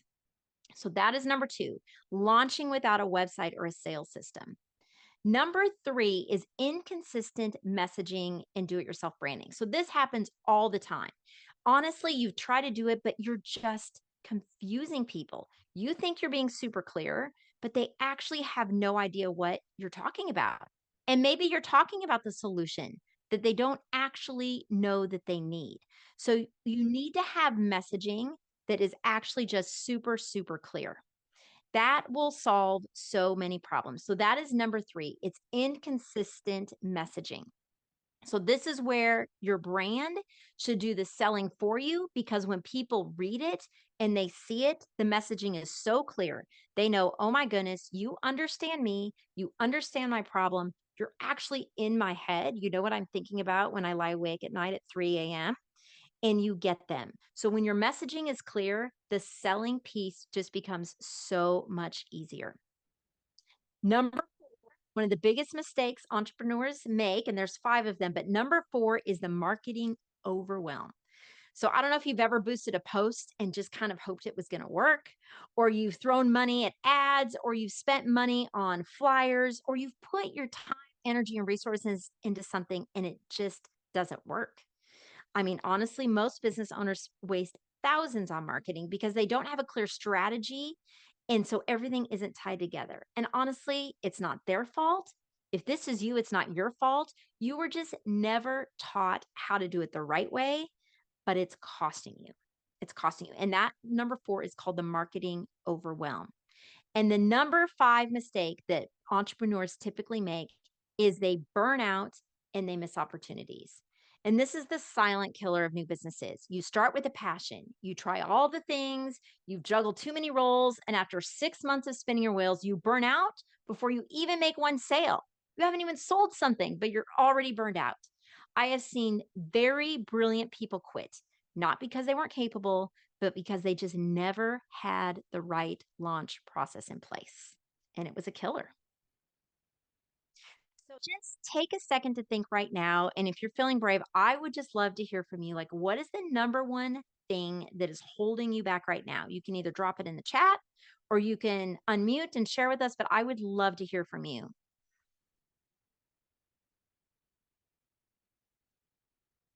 Anyone have anything that's been kind of, yeah, keeping them stuck, or they've now recognized maybe you're doing one of these biggest mistakes right now? I can say I've done all 5 of those mistakes, truthfully, so I'll attest to that. Yeah. But yeah, these are really, I find too, Julie, these really are some of the biggest things I and other business owners I know have been challenged with. So getting these out of the way. Yeah, Jolene. Jolene says, how to use Canva to my advantage. 100%. Jolene, I would love if you'd be willing to share about that. Like, what are you trying to do right now? Or how have you been using it in the past? Because Canva is great. It can make it super Right. easy, but sometimes you get stuck. Yeah, go ahead. I just get overwhelmed when I get on there. It really does just overwhelm me, and I feel like I'm on there. I'm trying to figure out how to use it correctly, and I get overwhelmed, so I shut down and I quit. Yeah, there's so many. I mean, there's thousands of templates on Canva. There's Yes. all these fonts, there's all these colors. And honestly, if you don't know what your message is, like how to speak about the problem that you're solving and how to really describe the solution in a way that people understand, then even if you understand Canva perfectly and can get it done quickly, you're still going to be a bit stuck. So Absolutely. the messaging, I read that our brain, like everybody here in this webinar right now, is using so many calories to think and to track with what we're saying, right? Like this is a lot of Mhm. brain power that's happening right now. It uses Certainly. calories in our brain. And when somebody, a client or a customer reads our messaging, if it's going to take them too many calories in their brain to figure out what in the world we're trying to sell them or tell them, they just check out. They don't even usually say, I'm confused or ask questions. They're just out of there and on to the next thing. And the brands that do well are just so clear with their messaging. They may not even offer the very best solution in that space. Maybe their pricing isn't the best, maybe their service isn't the best, but if their messaging is clear and people know what problem they're solving, then that's the one that wins the day. Right. Yeah, Jolene, thanks for sharing that. Canva can be amazing, but it can Yes. also be like the black hole of where you're just like, this is fruitless. I'm wasting my Correct. time. And that's kind of where I'm at right now. It's a black hole. In a really way. Yeah. Does anybody else have a place where they've just felt stuck in any of these areas where they'd be willing to share?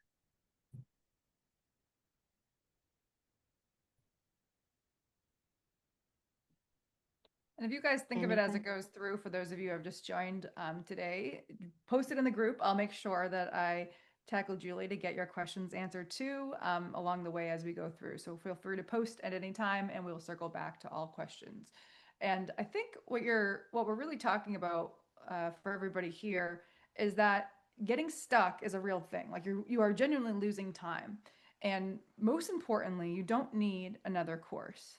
Like what do we actually need? You need to you need to get it done. It needs to be done, right?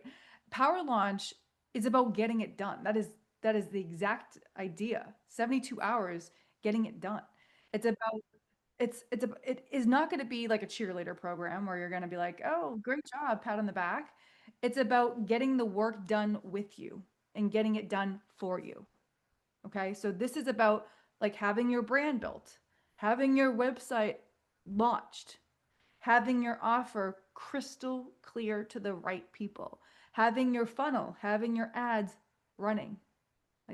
Like past tense, guys. Past tense, not future tense. And in 72 hours, like guys, that's 3 days. Like, you're not just going to learn what to do. You're going to leave with it done, checked.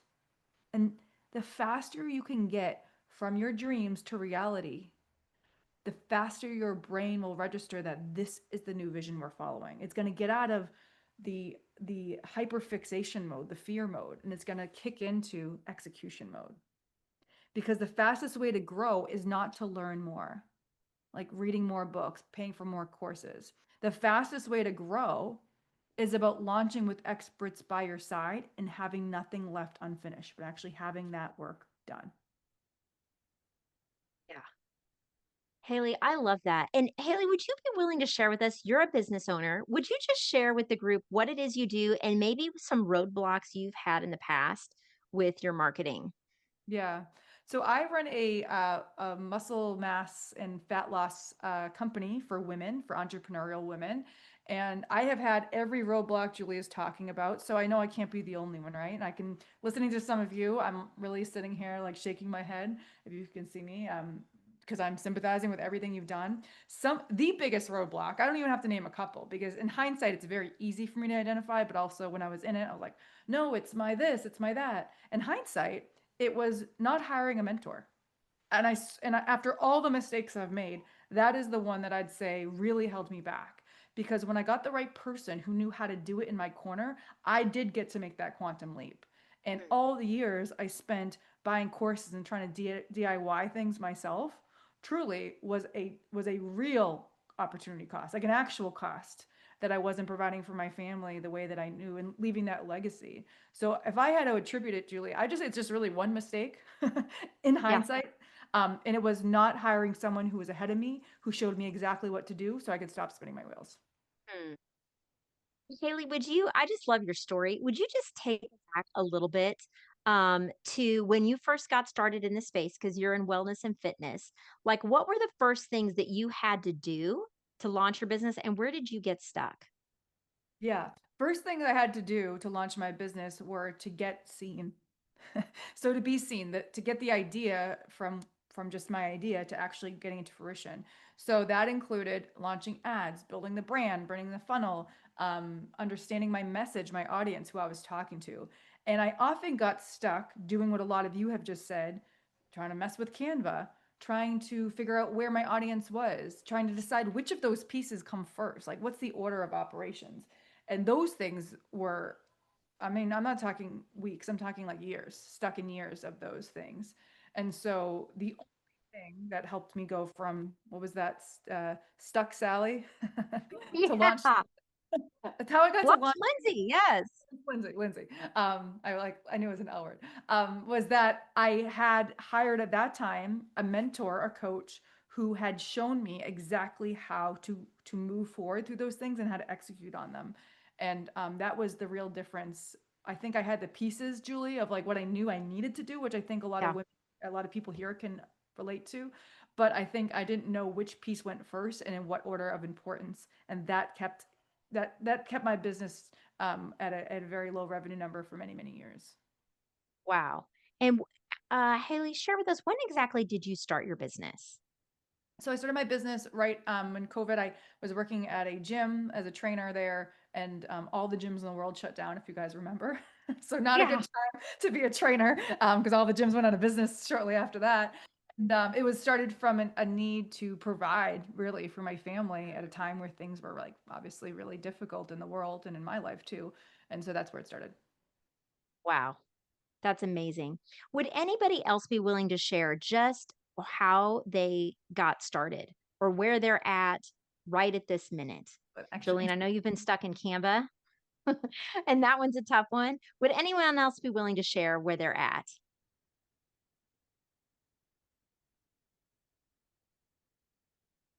it's a hard share sometimes. I It get, is. It is. I know it's like kind of opening it up and being like, well, let me just put it yeah, all out there. yeah. But however you're feeling right now, I think the truth is we've all been there. We've all been there. Well, we've talked about how hard this can be, but I just want you to picture what it's like if you're waking up with the right system. So, just like, what day is it today? It's Thursday. Just Thursday. imagine waking up on a Friday morning and that pit in your stomach where you're thinking, I should be further along by now. But with total clarity, now your brand is done. You feel like your message is clear. You feel like you have really clarity on what is the problem that I'm solving for people, what is the solution that they actually need. Your website is live, your systems are all in place. And for the first time in a long time, you just feel legit. You open your inbox and there's a lead. There's somebody that's interested in talking with you, somebody that wants to work with you, somebody that's excited about the services and the products you offer. And you have real people actually saying to you, how can I work with you? It's not you necessarily going out trying to find people, but people just want to talk to you and find out how they can work with you. And you don't have to try to scramble to post something. You don't have to feel like you're in that fake it till you make it mode because your brand presence is solid. You're consistent, it's built to scale, and you just feel like, okay, finally, for the first time in a long time, things are coming together. You hop on a Zoom call and you share your offer without second guessing it to anybody because now you own your message. You're not winging it. You're not hiding behind canvas graphics and half finished funnels. You're showing up with confidence because for the first time in a long time, you feel like a pro.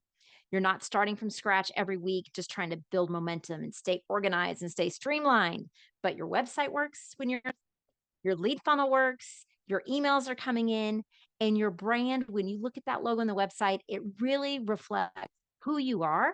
And you know it's also reflecting and attracting the right people. So the best part of that is you're not stuck in figuring it out anymore because you've already done it. You didn't spend 6 months piecing it together. You spent 72 hours building it with clarity, with speed, with expert support, and now it's actually done. So you stop the hustle, you stop the grind, and finally you feel that alignment. And like today's the day that everything actually came to. Julie, can you hear me? Yes. I'd just like to go backward just a little bit and speak to the concept of a mentor. I retired from a business that I pretty much began, but I was fortunate enough to have a mentor who had who helped us start the business and had already figured out so many things about the retail business and the world that we were going into. Uh, I know that we would have gone bankrupt and failed within a short amount of time without the wisdom and the clarity of the mentor and the problems they already knew would exist, and they'd already worked through problems on how to solve them. And a mentor was so important to us. It really made the difference. Hmm. Give it up for That's Dave. Thank amazing, you, Dave. Dave. Great Let's clap. takeaway. Will you tell us a little bit about how that worked for you? Like how often did you talk to that mentor? Just walk us through that process a little bit. Well, the mentor helped us actually from the inception of the business. We were, uh, my wife and I were contemplating a retail business. He already had a retail business similar. And so we talked about opportunities that existed for us. He was willing to come alongside and provide contacts, suppliers, advertising ideas, uh, just things that I, not having been in retail really before, had no idea how important they were going to be, and how without his advice and his knowledge, we would have been on a sinking ship and we wouldn't Mm. even know it till it was too late.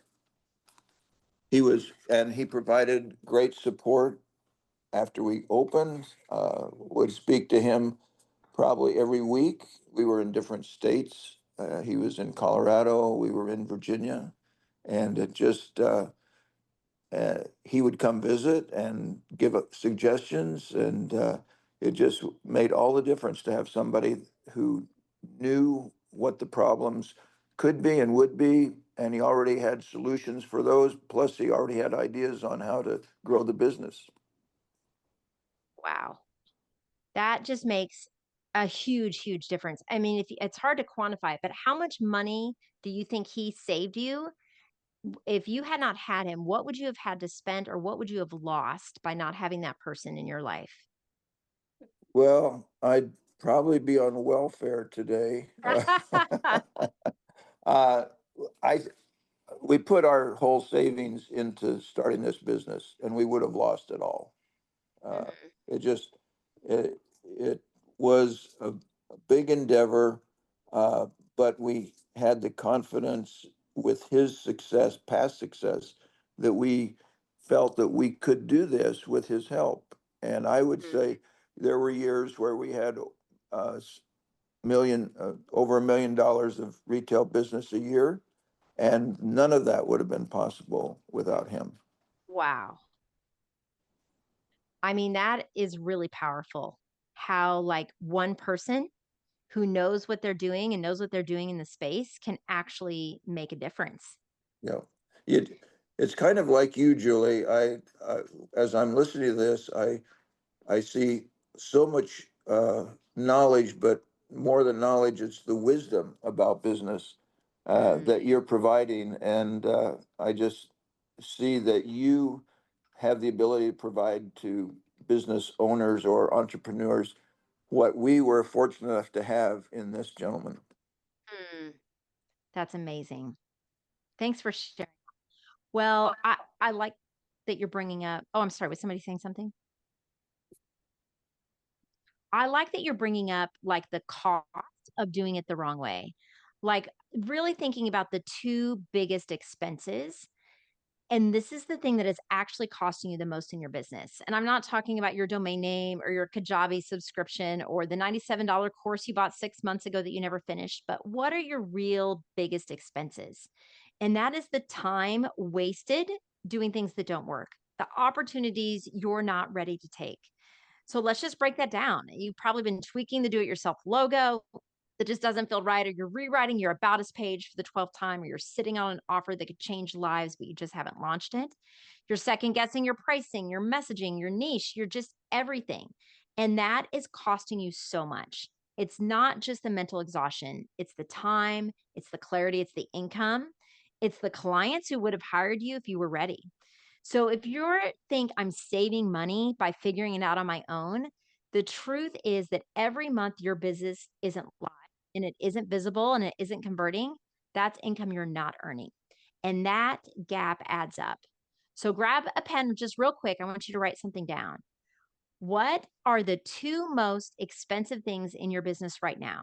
So don't overthink it. Just write down two things that are costing you right now. Like, and if you wrote confusion or overthinking, you're already onto something. Because here's the truth, the longer you wait to build it right, the longer you delay the results you're meant to see, the more it's costing you.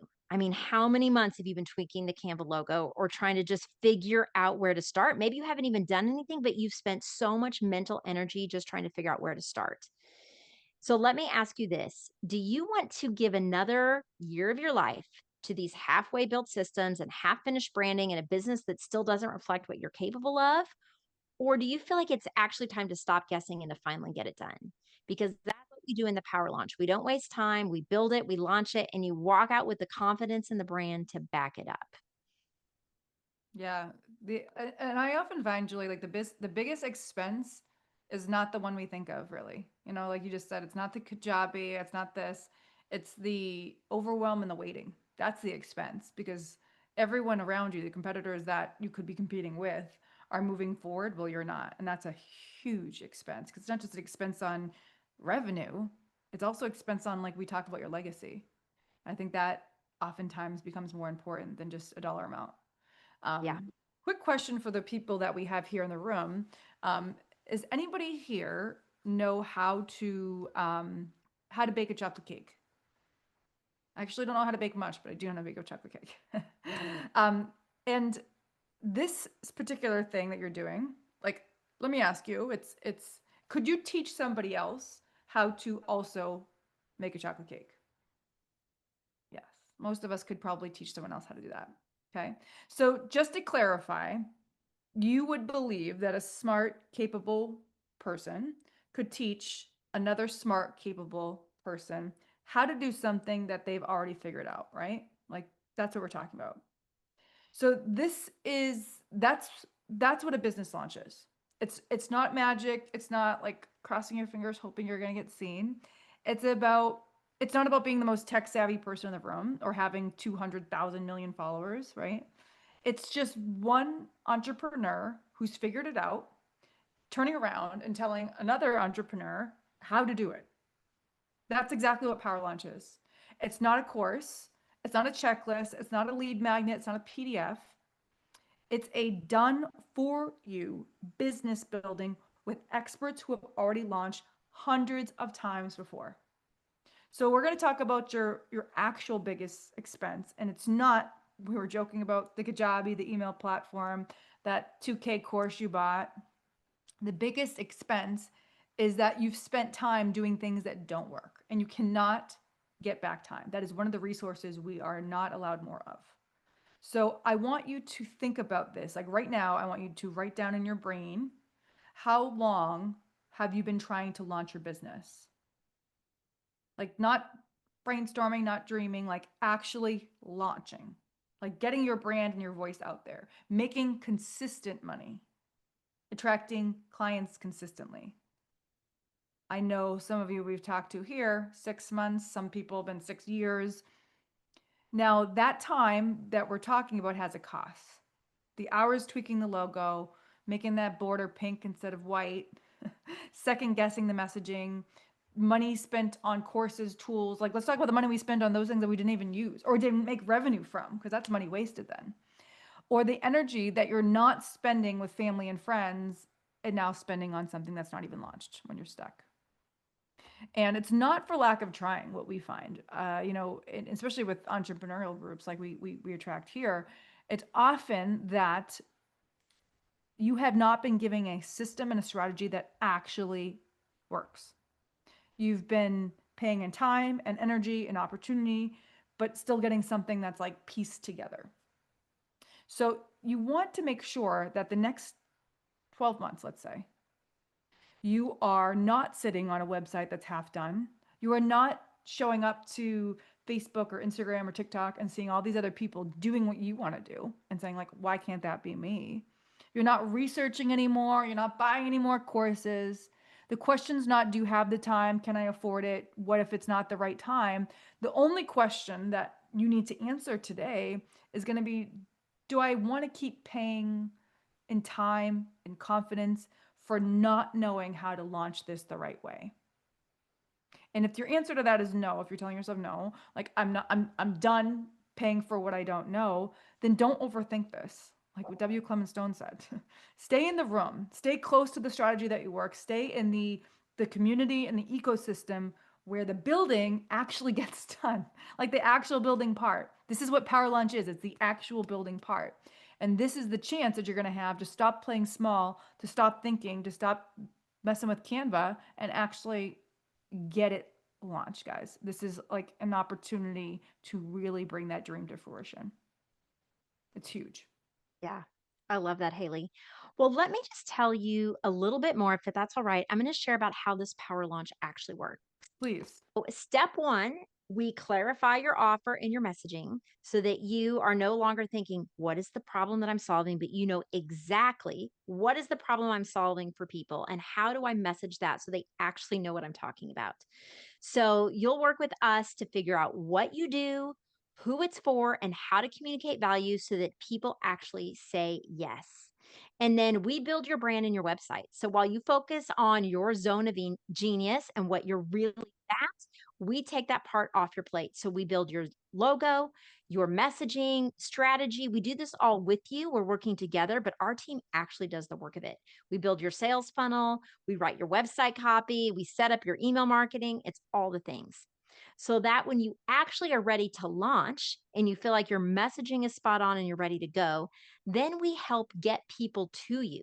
So you can have an awesome message, but if nobody knows about it, then you're still very flat and you're not getting the sales and the revenue that you want. So we actually help you with social media and with ads by creating ads that people actually, they stop scrolling, they want to click on it, they want to listen to your video, hear what you have to say, and buy your product or service or fill out the form because they feel like fundamentally you get them. Your message speaks to them so clearly that when you finally get it out there, all the pieces come together and the right people are just attracted to you and they hear about you. You may be living in Omaha, Nebraska like me, but somebody in California sees your Facebook ad and they're like, oh my goodness, you get me. So it's really important to get the word out.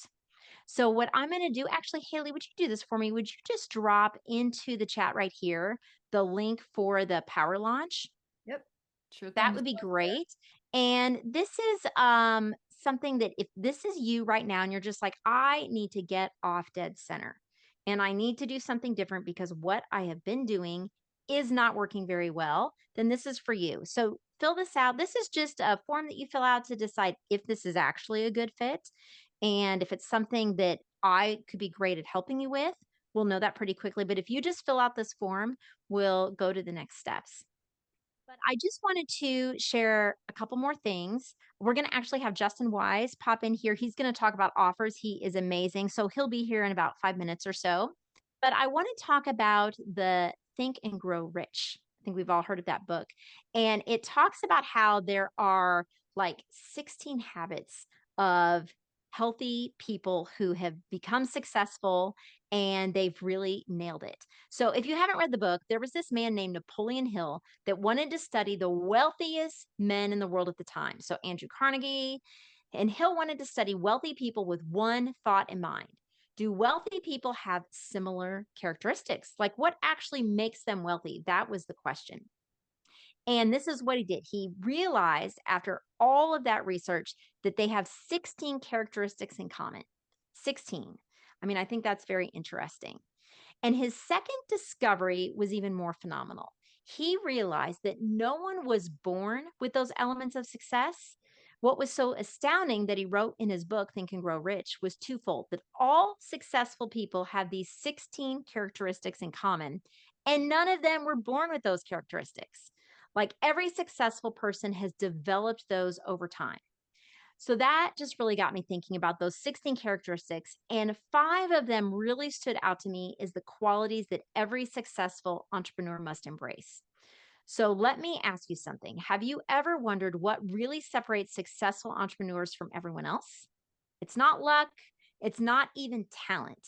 I would say it's these 5 specific qualities that are proven over time that show up in every high performer entrepreneur and business owner. So if you have a pen and paper, just write these down, the one that you feel applies to you. So right now in this moment, write this down. I'm just going to go through these 5. So Napoleon Hill said number 1 is decisiveness. He said successful people make decisions quickly and change them very slowly. In other words, they move. They get stuck in this should I or shouldn't I mode for months on end. They don't let fear make their decisions for them. They see the opportunity and they act. So that's exactly what the power launch is about. It's giving you the structure and support to make a fast, confident decision and finally move forward. Number 2, it's desire. Hill calls this desire the starting point of all achievement. The idea that you've been sitting on, that brand that you've been dreaming about, that pull in your gut that says, I'm meant for more, that's not random. That's the beginning of your breakthrough. And the fact that you're here right now tells me that that desire is there and it's real. So we just need to turn that desire into something tangible. The third thing, believe it or not, is faith. Faith means believing in the result before you see the evidence. Look, every entrepreneur I know has to take bold, imperfect action long before they felt ready because it's the only way to grow. So, right now, if you're thinking, can I really launch a brand in 72 hours? Will this actually work for me? Let me offer you something. You can borrow my belief. Borrow my belief for just a second that this can actually, because I've seen what's possible when people stop doubting and they start building. The fourth thing is persistence. There is no substitute for follow through. You've probably started things that you've never finished before. It's half built logos, placeholder websites, content that never got posted. And that's okay. It's not that you're flaky, it's because you just didn't have the right container. And the Power Launch helps you finish to walk out with a built brand, a live site, a clear message, and the confidence that you finally did it. You finally did it. So the 5th one is just specialized knowledge. I mean, Hill makes it really clear. General knowledge isn't enough. It's the right knowledge applied in the right way at the right time. It's results. You don't need another do-it-yourself YouTube video. You don't need strategy, structure. You need expert implementation. And that's what you get inside the Power Launch. It's done for you branding, funnel building, website design, email setup, a social ad strategy, all in 72 hours. So it's no more guessing and it's just growth. So if you've got the desire and you're ready to make a decision, and you're willing to take bold action and just trust the process, and dabbling and you're ready to move forward with persistence. And if you know it's time to stop gathering info and start using specialized knowledge to build something real, then this is your moment. This is your moment to actually do it. Yeah. Haley, I'd love to know for you personally, I'm sure these things have been real in your life. Tell us a little bit about that. Yeah. The most important, what I always come back to, Julie, is the do it now. And the other part about the story you talked about, Napoleon Hill, is that they found these traits in people. Like they found these consistent things that show up in all the people that are successful. And they aren't the things that you would probably think unless you already just heard that story, right? It's like, oh, I had a trust fund parents. Oh, I was like wealthy, with like, silver spoon in my mouth sort of deals. They are traits that you can actually develop still. Like these are opportunities we have to still jump on this bandwagon, so to speak. And so in hindsight, realize that every single thing that the entrepreneurs must do, I wasn't doing. And had I had the guidance, like the right person in my corner from the onset, I easily, Julie, could have spent 3 less years spinning and 3 more years growing. And like your story at the beginning actually really resonates with me. You shared that with me before about when you sat in that room with someone you went to a coaching program with and you didn't move forward and she did. Like that is you've lived it too now. Like the opportunity was gone that you didn't take. And like this is another one of those moments, everybody. Like this is a moment right now for Julie, who's put together a program that is going to take you from an idea in your head to an actual thing that's selling to people who you can serve. And that's an opportunity like you won't get. And yeah, I relate very much to the story because I was doing all the things that they should not do in Yeah. the opposite form. But yeah, for sure. Yeah. No, that's so true. That's so true. I love that you shared that, Haley. That was just really, really powerful. Yeah, I think we've all been in that place where we just feel stuck and we have lost momentum completely. Yes, me too. Yeah, we've been there. And I love that you shared, you wasted 3 years in that space. Yeah, at least three and maybe more. So, if any of you resonate with wasting time and like your time and like to make money and serve the right people, then this is an opportunity to find a mentor who's going to help you do just that. I love it. I love it. Well, we have Justin Wise with us, and Justin is pretty fantastic. I've known him for years, and I've always loved watching him, how his business has grown, how he has helped so many people across the country just become so successful in their businesses. And I think a big part of that is the offer. So, Justin, will you share a little bit with us about what you do and how you help people with offers? Oh, You're wait, Justin, sorry, we're gonna unmute you. Sorry about that. Hang on. Okay. Unmute. Okay. Oh, we can hear you. Okay, great. Hey. Yay, Justin. We're so glad you're here. Thank you for popping in. We really, really appreciate it. Yeah, of course. My lights are still warming up, so that's why it Oh, looks like that's I'm okay. That's in the okay. marketing We've been talking about how we are oftentimes stuck in a place where we just can't get off dead center as business owners, as entrepreneurs, as somebody with just an idea. Oftentimes we feel like we're just lacking so much momentum and we're trying ourselves and figure it out. And we just get so discouraged. And sometimes we just give up and quit because we didn't have the right people helping us at the right time. So, if you would just share with us a little bit about maybe give us a little bit of history on Justin Wise, what you do, how you help business owners, and then tell us more about offers. Yeah, so my big I guess revelation in business came from feeling like I had a skill set but not knowing how to number 1 talk about that skill set and number 2 offer it to a world who I knew needed it. I just didn't know how to say it.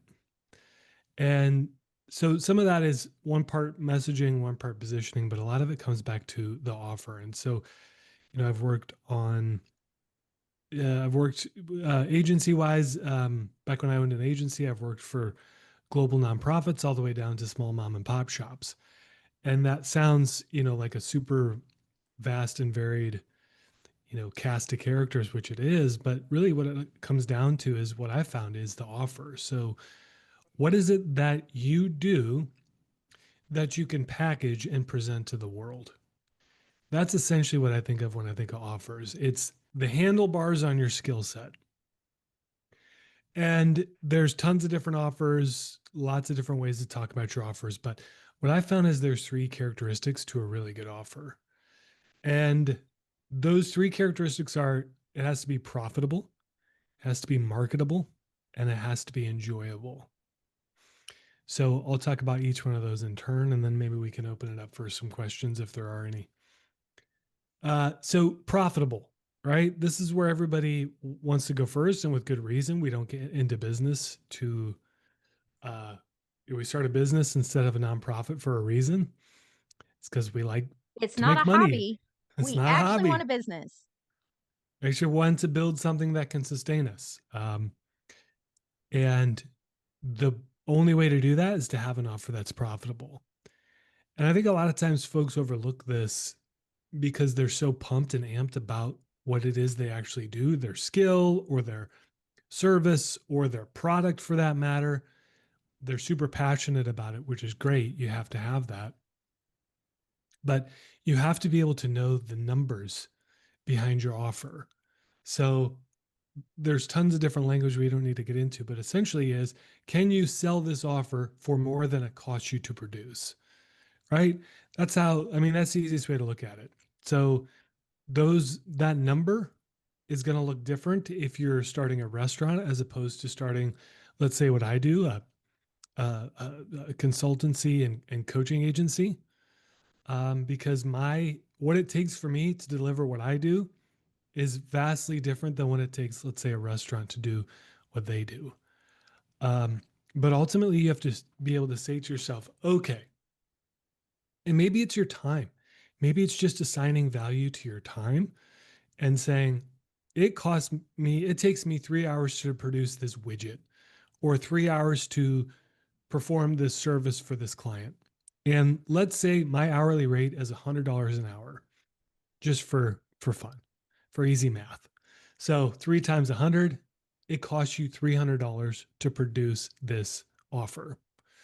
Now, unless you want to go broke, you have to charge more than what it costs you to produce. Oftentimes you want to charge much more, considerably more than it costs you to produce. I know I'm kind of speaking in vague, vague numbers here, but that's just because everybody's number is a little bit different. And you can get as fine-tuned and as granular as you want. I don't do this anymore, but there was a time in my business where we took every subscription that we had to help us deliver our service, and we factor that out across our client base. So, for instance, if we had $100 subscription, let's just say back in the day it was Infusionsoft. Now, Infusionsoft now it's Keep, but it was way more expensive. It's a super fancy CRM. We don't use it anymore. Way too many issues, blah, blah, blah. But at a time, we used that to fulfill our services. So you'd say, okay, it's $100 a month. We have 10 clients. So the cost of goods sold, or what it takes to produce this offer, is $10 per client. And that factors into our pricing as well. This can get a little squishy, oddly enough. Like, I find it super easy to do this if you have hard costs. So in most businesses, your largest costs are going to be people and a building. And those are easy. You have 10 people on your payroll, you pay them $250,000 total, or whatever it is. That's really easy to factor in. You have a building, rent costs this much, upkeep costs this much. That's really easy to factor. Where it can get difficult is if you have, let's say, a coaching or consulting offer. So you really have to know your numbers and be clear on saying, okay, either in time or the hard costs, it takes this much in terms of dollars and cents to produce this output. And in turn, we charge you this much for the output. So our costs are covered and we have profit baked in. So it's got to be profitable, got to make money. And any questions on that actually before we move on? That's so good, Justin. Like, it feels like it's third grade math. Like, whatever it is that it's costing you to pull off this product or service, you actually have to make more than that to have a real business. Yeah. But sometimes I think we get stuck in the weeds and we realize we just spent so much more. We're like paying people to use our products or services. Yes. And so that's super important because like that actually leads pretty well to the next component of a good offer, which is marketable. This is probably the squishiest and hardest one to define. Because the third one we'll look at is enjoyable. That's really easy. It's also the most overlooked, but marketable is the most difficult. What do I mean by marketable? I mean, people want it. And they don't tell you that. Yes. People want it. People actually want it. They want the thing that you're producing because if they don't want it, you don't have an offer. So they've got to want it.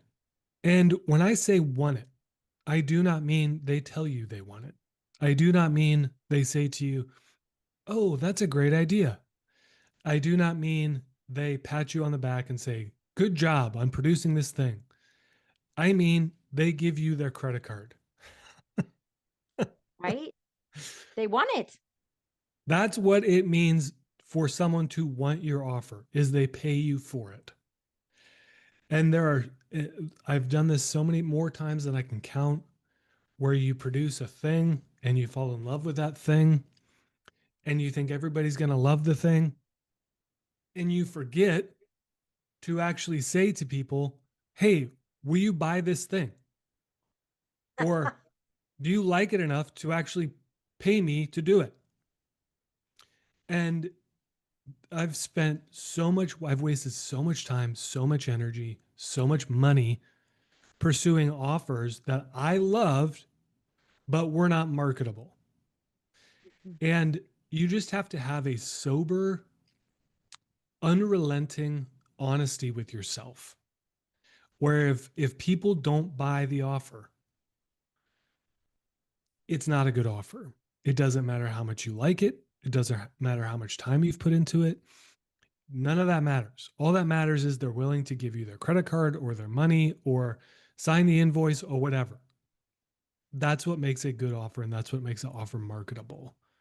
Now, we do it a little bit different with my clients anyway. We teach them to validate before you create. So VBYC, validate before you create. And the simple structure of that concept is you describe the offer, let's say in an email or on a landing page, or on social media even, and then you say, hey, if I did this thing, would you want it? Would you buy it? Or even better yet, you put a link out there. In my case, I would put a link out there, or some sort of way in which people could pay you. And if they pay you, guess what? You got an offer. If they don't pay you, they actually give you money. They actually give you money. Yeah. Yeah, that's what it means to be marketable. So Justin, when you do that, you put out the link, they give you the money, then you're like, okay, now it's worth my time to actually develop this service or this product. The time component, yes, is important, but more importantly, what it shows me is I have aligned my skill set with a pain point in the marketplace that exists. That's the most important thing. And then, yes, I can say, okay, cool. I'm not going to be wasting my time and energy producing this thing because people have already showed me that they actually want it. Now, not every industry, not every business can do that. I understand that, but you can get pretty doggone close. And when you skip doing that, what I've found is, and I've done that more times than I can count, where I've skipped the VBYC process, I produce something and then I'm surprised when sales are lackluster, when sales don't come through in the way that I thought they were going to. Well, it's because I didn't validate it. I violated one of my own principles and frameworks. So VBYC, it's your best friend. Mm. That's what confirms to you that you have a market, you have an offer that is marketable and people actually want. Justin, So can I ask you a question about so let's say please, you're a person and it's a physical product, like you're going to produce it. It's a physical thing. Hey, some manufacturer to make 100 of these or whatever. How do you validate that before you actually have the product? Is that possible? Do you do like a pre-sale? yeah, you would do, I'm trying to think of a solid example because I know there's been tons of Kickstarters where they've done this, right? Yeah. And they don't actually have the widget created yet. They may have a concept video. They may have even a drawing or a diagram, something that says, hey, here's what this thing is actually going to look like. Maybe it's a prototype, whatever.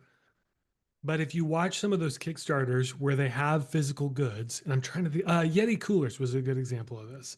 Oh, interesting. Yeah, so they started out without having a product. Maybe they had a few concepts, but they started out primarily by saying, hey, we want to produce these things. Here's what it's probably going to look like. Because if you actually read the literature, that's basically what it says. We think it's going to look like this. We're not quite sure. But they've marketed it and they've tapped into a demand and a pain point. Well, what was the pain point of Yeti coolers? Man, we go to these cookouts, we go on camping trips, and our ice melts within like the first few hours. So that was the initial pain point they tapped into. They highlight that concept and then basically say, if you want this when it comes out, here's where you can go buy it. And they sold a bazillion coolers that way. So even if it's a physical good, you can still validate before you create. It just looks a little bit different than, let's say, a digital product, which is what I primarily do. Yeah, that's a good point. So it has to be profitable, it has to be marketable, and it has to be enjoyable. Super Three important. things: profitable, marketable, enjoyable. But here, let me tap into enjoyable real quick. Because a lot of times you can have an offer that is marketable, or you can have an offer that's profitable and marketable, but you hate delivering it. You don't like it. It's not enjoyable. It's not fun to you. It doesn't give you, it's not a challenge. That is a bad offer, even if it checks those other two boxes. I'll give you an example. I used to run an ads agency, and we were marketable. We were certainly profitable, but I hated it. Why did you hate it, Justin? Tell us. We Well, want I to didn't know. start out by hating it. Let's Sure. be clear. But I allowed it to progress into this blob of services that we had no boundaries with our clients. They would ask us to do something, we would do it. And pretty soon I counted one day, 47 different services. Wow. Do you know how hard it is to do one service well? Let Yes, I alone do. 47 different individual services. Mm. And one of our clients was Russian, and she was living in like Dubai or something, but she was from Russia. And I'll never forget the day because she called me. I don't know how she got my number because I didn't give it to her. But she called me. Irina was her name. And she didn't outright threaten me, but she dropped enough hints to say, hey, Uncle Boris might have to pay you a visit here if we don't get this figured out. Like my ads are underperforming, or what was her Yeah, issue? it was generally around ads, and that's a whole story in and of itself. Oh But my gosh. that was the day where I was like, all right, I am done doing this. So Am I I fired, worth dying for the Facebook ads? Maybe no, not. not going to happen. So that was not enjoyable for Justin at all. And in fact, the next day I fired 11 clients. Irina was one of them, because I was just like, I can't handle this. Yeah. So that now there's a lot of people who would hear what I just said to you, and they would say something to the degree of, you got to go where the green is before you can go where the dream is. And I think that is total crap. There's lots of people who start businesses or create offers because they over optimize for the profitable side of things. And I will tell you, after a while, it doesn't matter how profitable an offer is. Once you get used to the money rolling in, if you don't enjoy it, it was not sustainable. Mm. So in order, if you want to keep doing what you're doing, it has to be something that brings you joy. And some days joy is hard to come by. So joy isn't maybe even the right word, but it's interesting to you. It brings you energy to work on it. Even if it's difficult or hard or frustrating, you don't walk away completely depleted and feeling like you've had the life sucked out of you. You feel like, hey, I worked on something difficult today and it was satisfying. And it's interesting to me still to try and solve this problem. And that counts as being enjoyable. Mm. So, because again, there's going to be frustrating days, lots of frustrating days in business where it feels like nothing's working. But at the end of the day, if you can say to yourself, yeah, it was hard today, man, this was difficult, but this problem is still interesting enough for me to solve it, get up and solve it tomorrow. That's an Yeah, enjoyable offer. So that's so profitable, powerful. I marketable. think joy is often overlooked. Oh yeah, for sure it is. And when it's not there anymore, it's time to pivot and get out. Mm. I don't know how else to say it. You can keep doing it, but what I've found is once joy leaves a business or leaves an offer, meaning you don't enjoy it, you don't enjoy showing up, it hardly ever comes back. Mm. It's very rare that it just magically comes back and you suddenly feel like you have joy for this thing again. Can it happen? Yes. Is it common? No. It's usually once joy has left the building, once the enjoyment has gone, it usually ain't coming back. Wow. That's my TED Talk. Tell us, what is bringing you joy right now in your business? How are you helping people that you just love? So the bulk of my work is basically doing that with folks, is sitting down and saying, okay, we have every business has 3 pillars. I used to be a preacher, so everything is in threes. Okay. 3 points, 3 bullet points. Uh, there's 3 pillars to every single business: offers, which we just talked about; messaging or positioning, or messaging and positioning, meaning how do you talk about the offer; and then systems. How do you systematize the delivery components of your business so you as the founder aren't the one always pushing the buttons and pulling the levers. And that's what I help people do all day, every day. A lot of the folks that I work with, they've been in business for some time. Some are brand new, but a lot of them have been in business some time. And they come to me with one of two problems. They say either A, I like the money I'm making, but I don't like the hours that I'm working. Or B, I don't like the money I'm making and I want to make more. How do I do it? Mm. So and that just tells me kind of where they're at on the scale, right? Do they need to focus on systems? Need to focus on messaging? Need to focus on offers? Usually it's a combination of all three, but we help people build simple businesses. That's the name of our program, Simple Business. Because I found just through my own experience, like, um, that's what I want. I want a simple business. I want a business that is enjoyable to run. It solves interesting problems. It's profitable, and it allows me to do the things in life that I want to do besides working all day long. Mm. So that's the long and short of it. And like Mm. I said, I've seen probably close to 500 offers now at this point over the last 3 years. Wow. And 500 um, offers. That's a lot of offers, Justin. it's a lot of offers. But you know what? It's like our family loves Mexican food.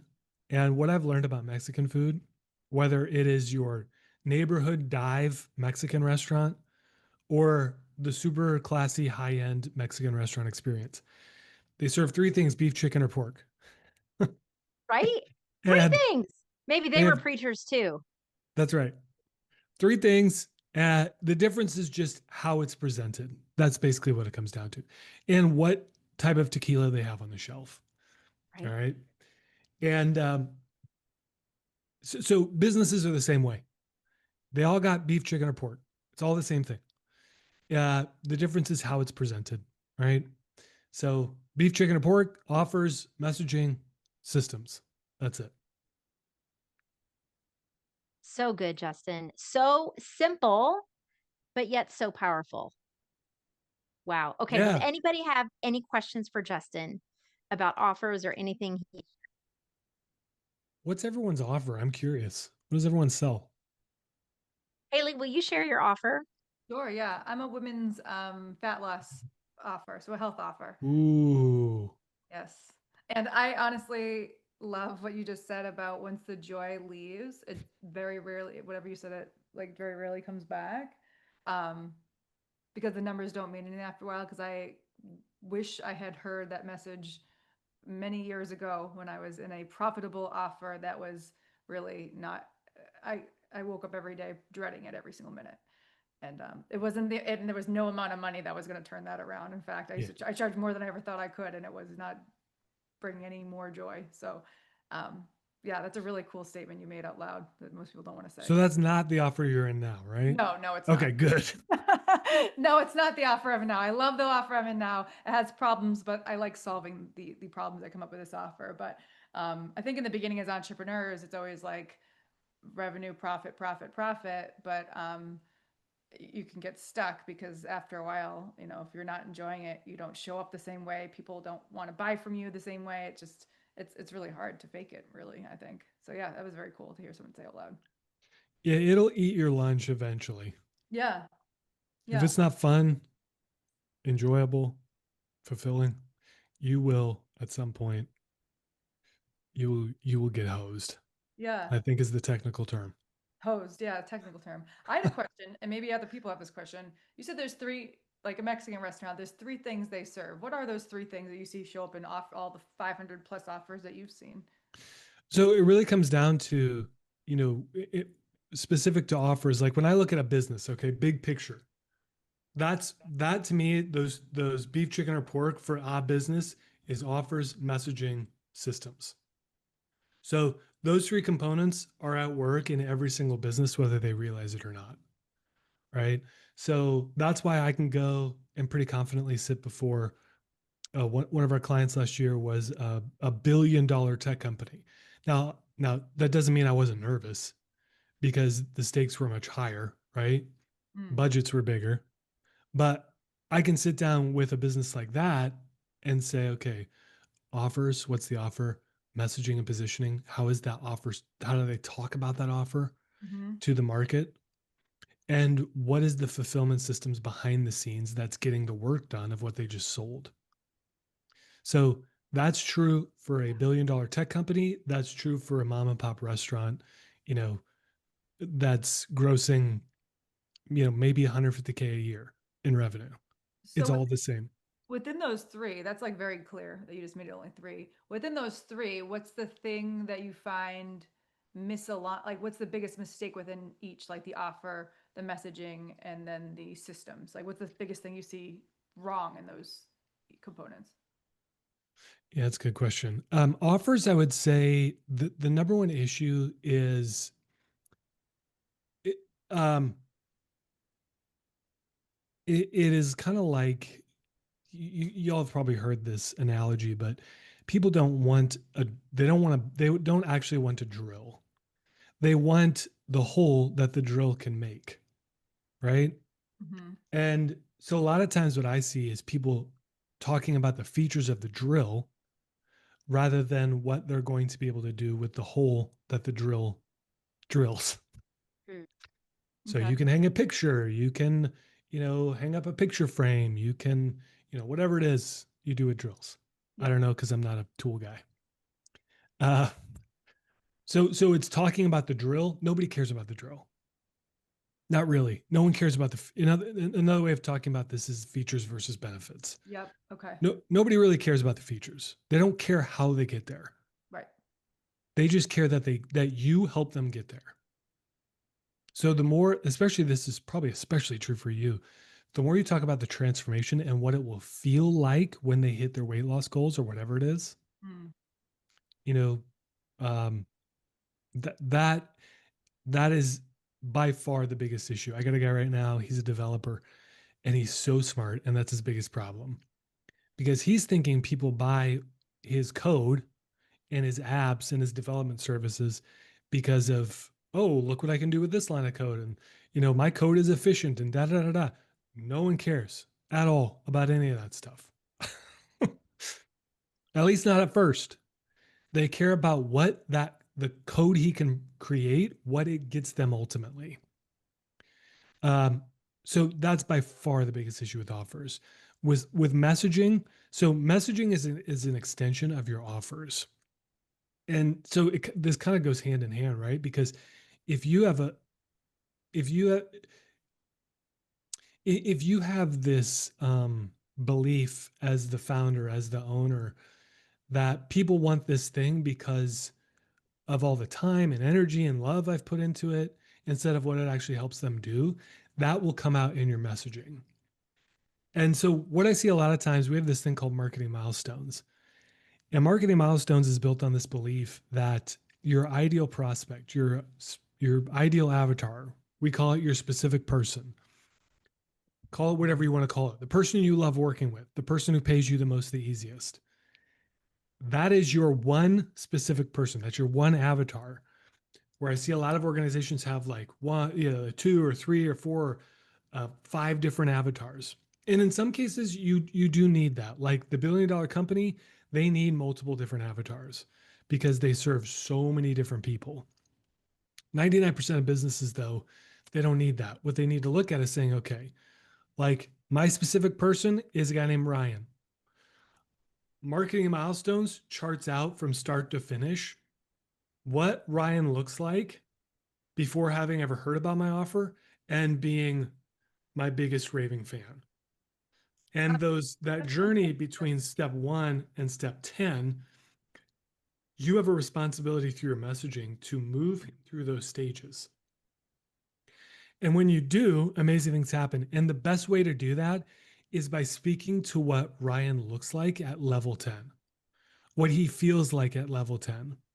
See, I see a lot of people with their marketing, they're talking to, let's say, the level 3 version of their specific person.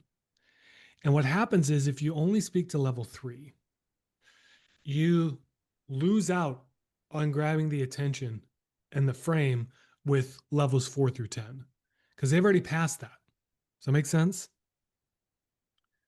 Yeah, Haley's nodding. Yeah, so good. Okay.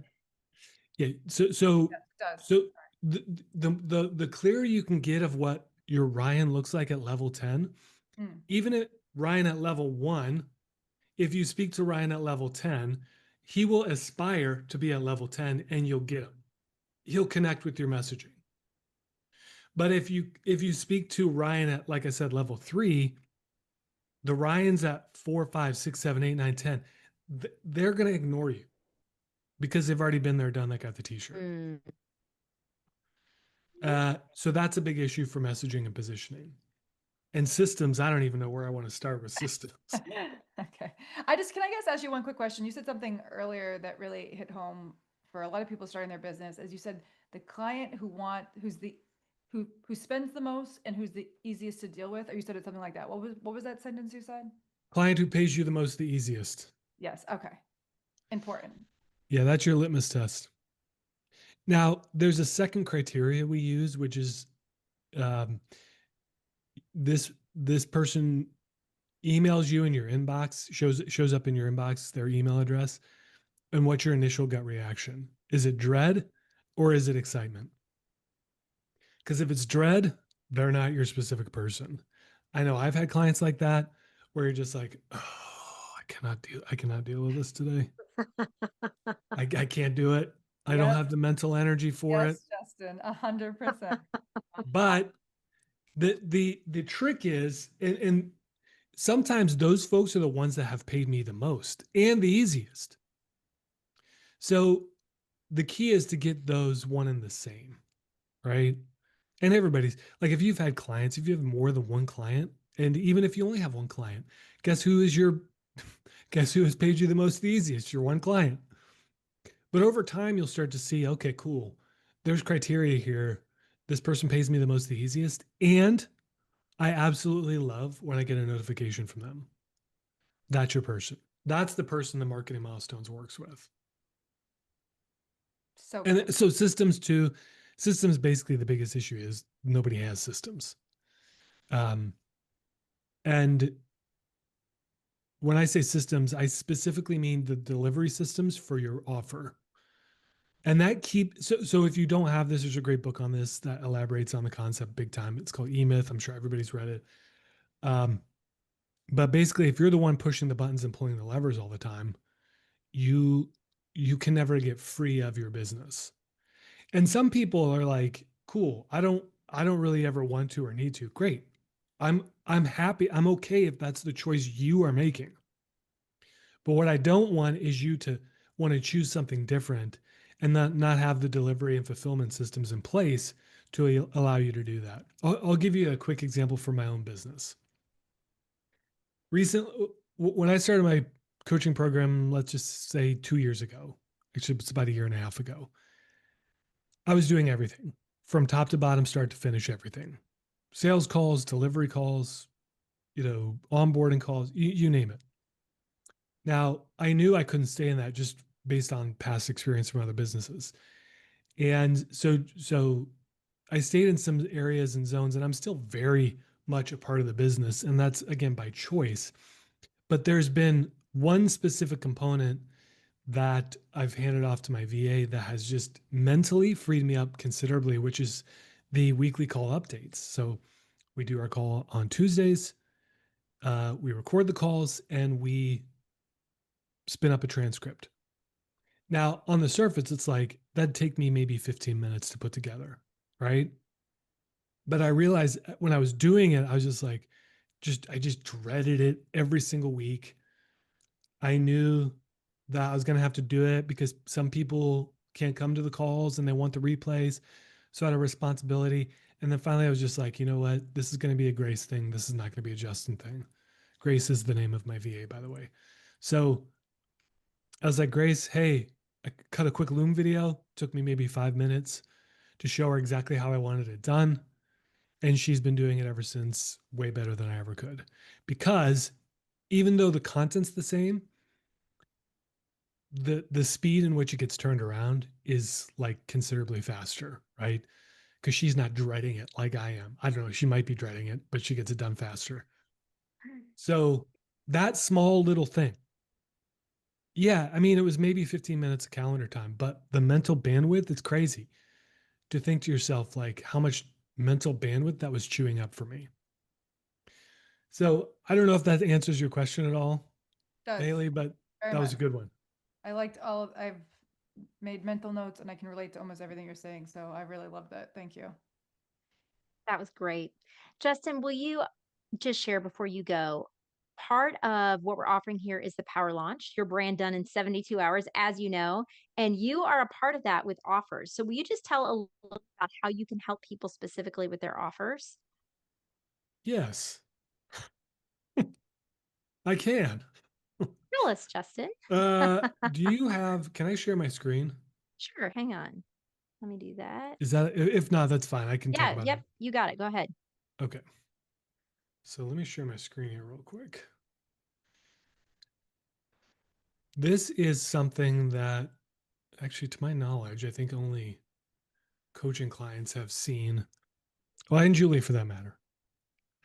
You This did is show our me. I was so excited about it. this is our offer architect. I used to have this pretty extensive worksheet. It's built off of our offer creation process. And this is something that I've used forever. Specific person, specific outcome, specific product, specific process, specific price. You don't need to remember all that because it's all baked into this sidekick. Now, what you're looking at is a custom GPT that's trained on that framework. And so one of the first things that we'll do if you join join PowerLaunch is I'm going to personally walk you through your offer step by step. And I like using Sidekick for this. We call our custom GPTs sidekicks because no one knows what a custom GPT is. The one thing I like about this is it expands someone's offer into zones and areas that they may not have considered before. The other thing I like about it is it puts a price tag on an offer. Now, you may have a price tag on your offer already, but what I find is, with a tool like ChatGPT, it's essentially an infinite intelligence. It has access to anything that's connected to the internet, right? Which means that it has access to all this different information on what a person could charge or what a person should charge for an offer. So there's been plenty of times where I've walked a client through an offer and they're like, yeah, I don't know how to price this. So we can very easily say, hey, based on everything we just put together, what is a, good, better, best price range for this specific offer? And we get, in my opinion, very accurate prices that you can start with and experiment with. And sometimes those numbers are, occasionally that number is lower than what a person was thinking. In most cases, the number is much higher. And that's when people are like, I see their eyes cross a little bit because they're like, wait a minute, that's way higher than I was thinking. And it's an objective, or right? It's as objective as you can get, right? Because you're talking to essentially AI here, but it's really challenged some of our clients to put a different price tag on their offers than they had envisioned to the upside, right? We did this with an existing offer with a client, and he was charging for his retainer, I think it was $7,500 a month. Now he does high-end development services, so don't let that number throw you off. But we ran it through the offer architect, and it's like, hey, you could easily be charging $2,000 a month more for this. And I loved Joel so much because he's like, you know what? I'm doing it. He sent an email out the next day to his client base, 12 different clients. And he said, we haven't changed our prices since 2020. These prices go into effect, whatever it was, a month down the road, a week down the road. I don't remember. We're going from $7,500 a month to $9,500 a month. Let me know if you have any questions. Did not lose one single client. And so, like, literally almost overnight added 24K recurring revenue to his bottom line. Wow. To his top line. His top line. Pricing.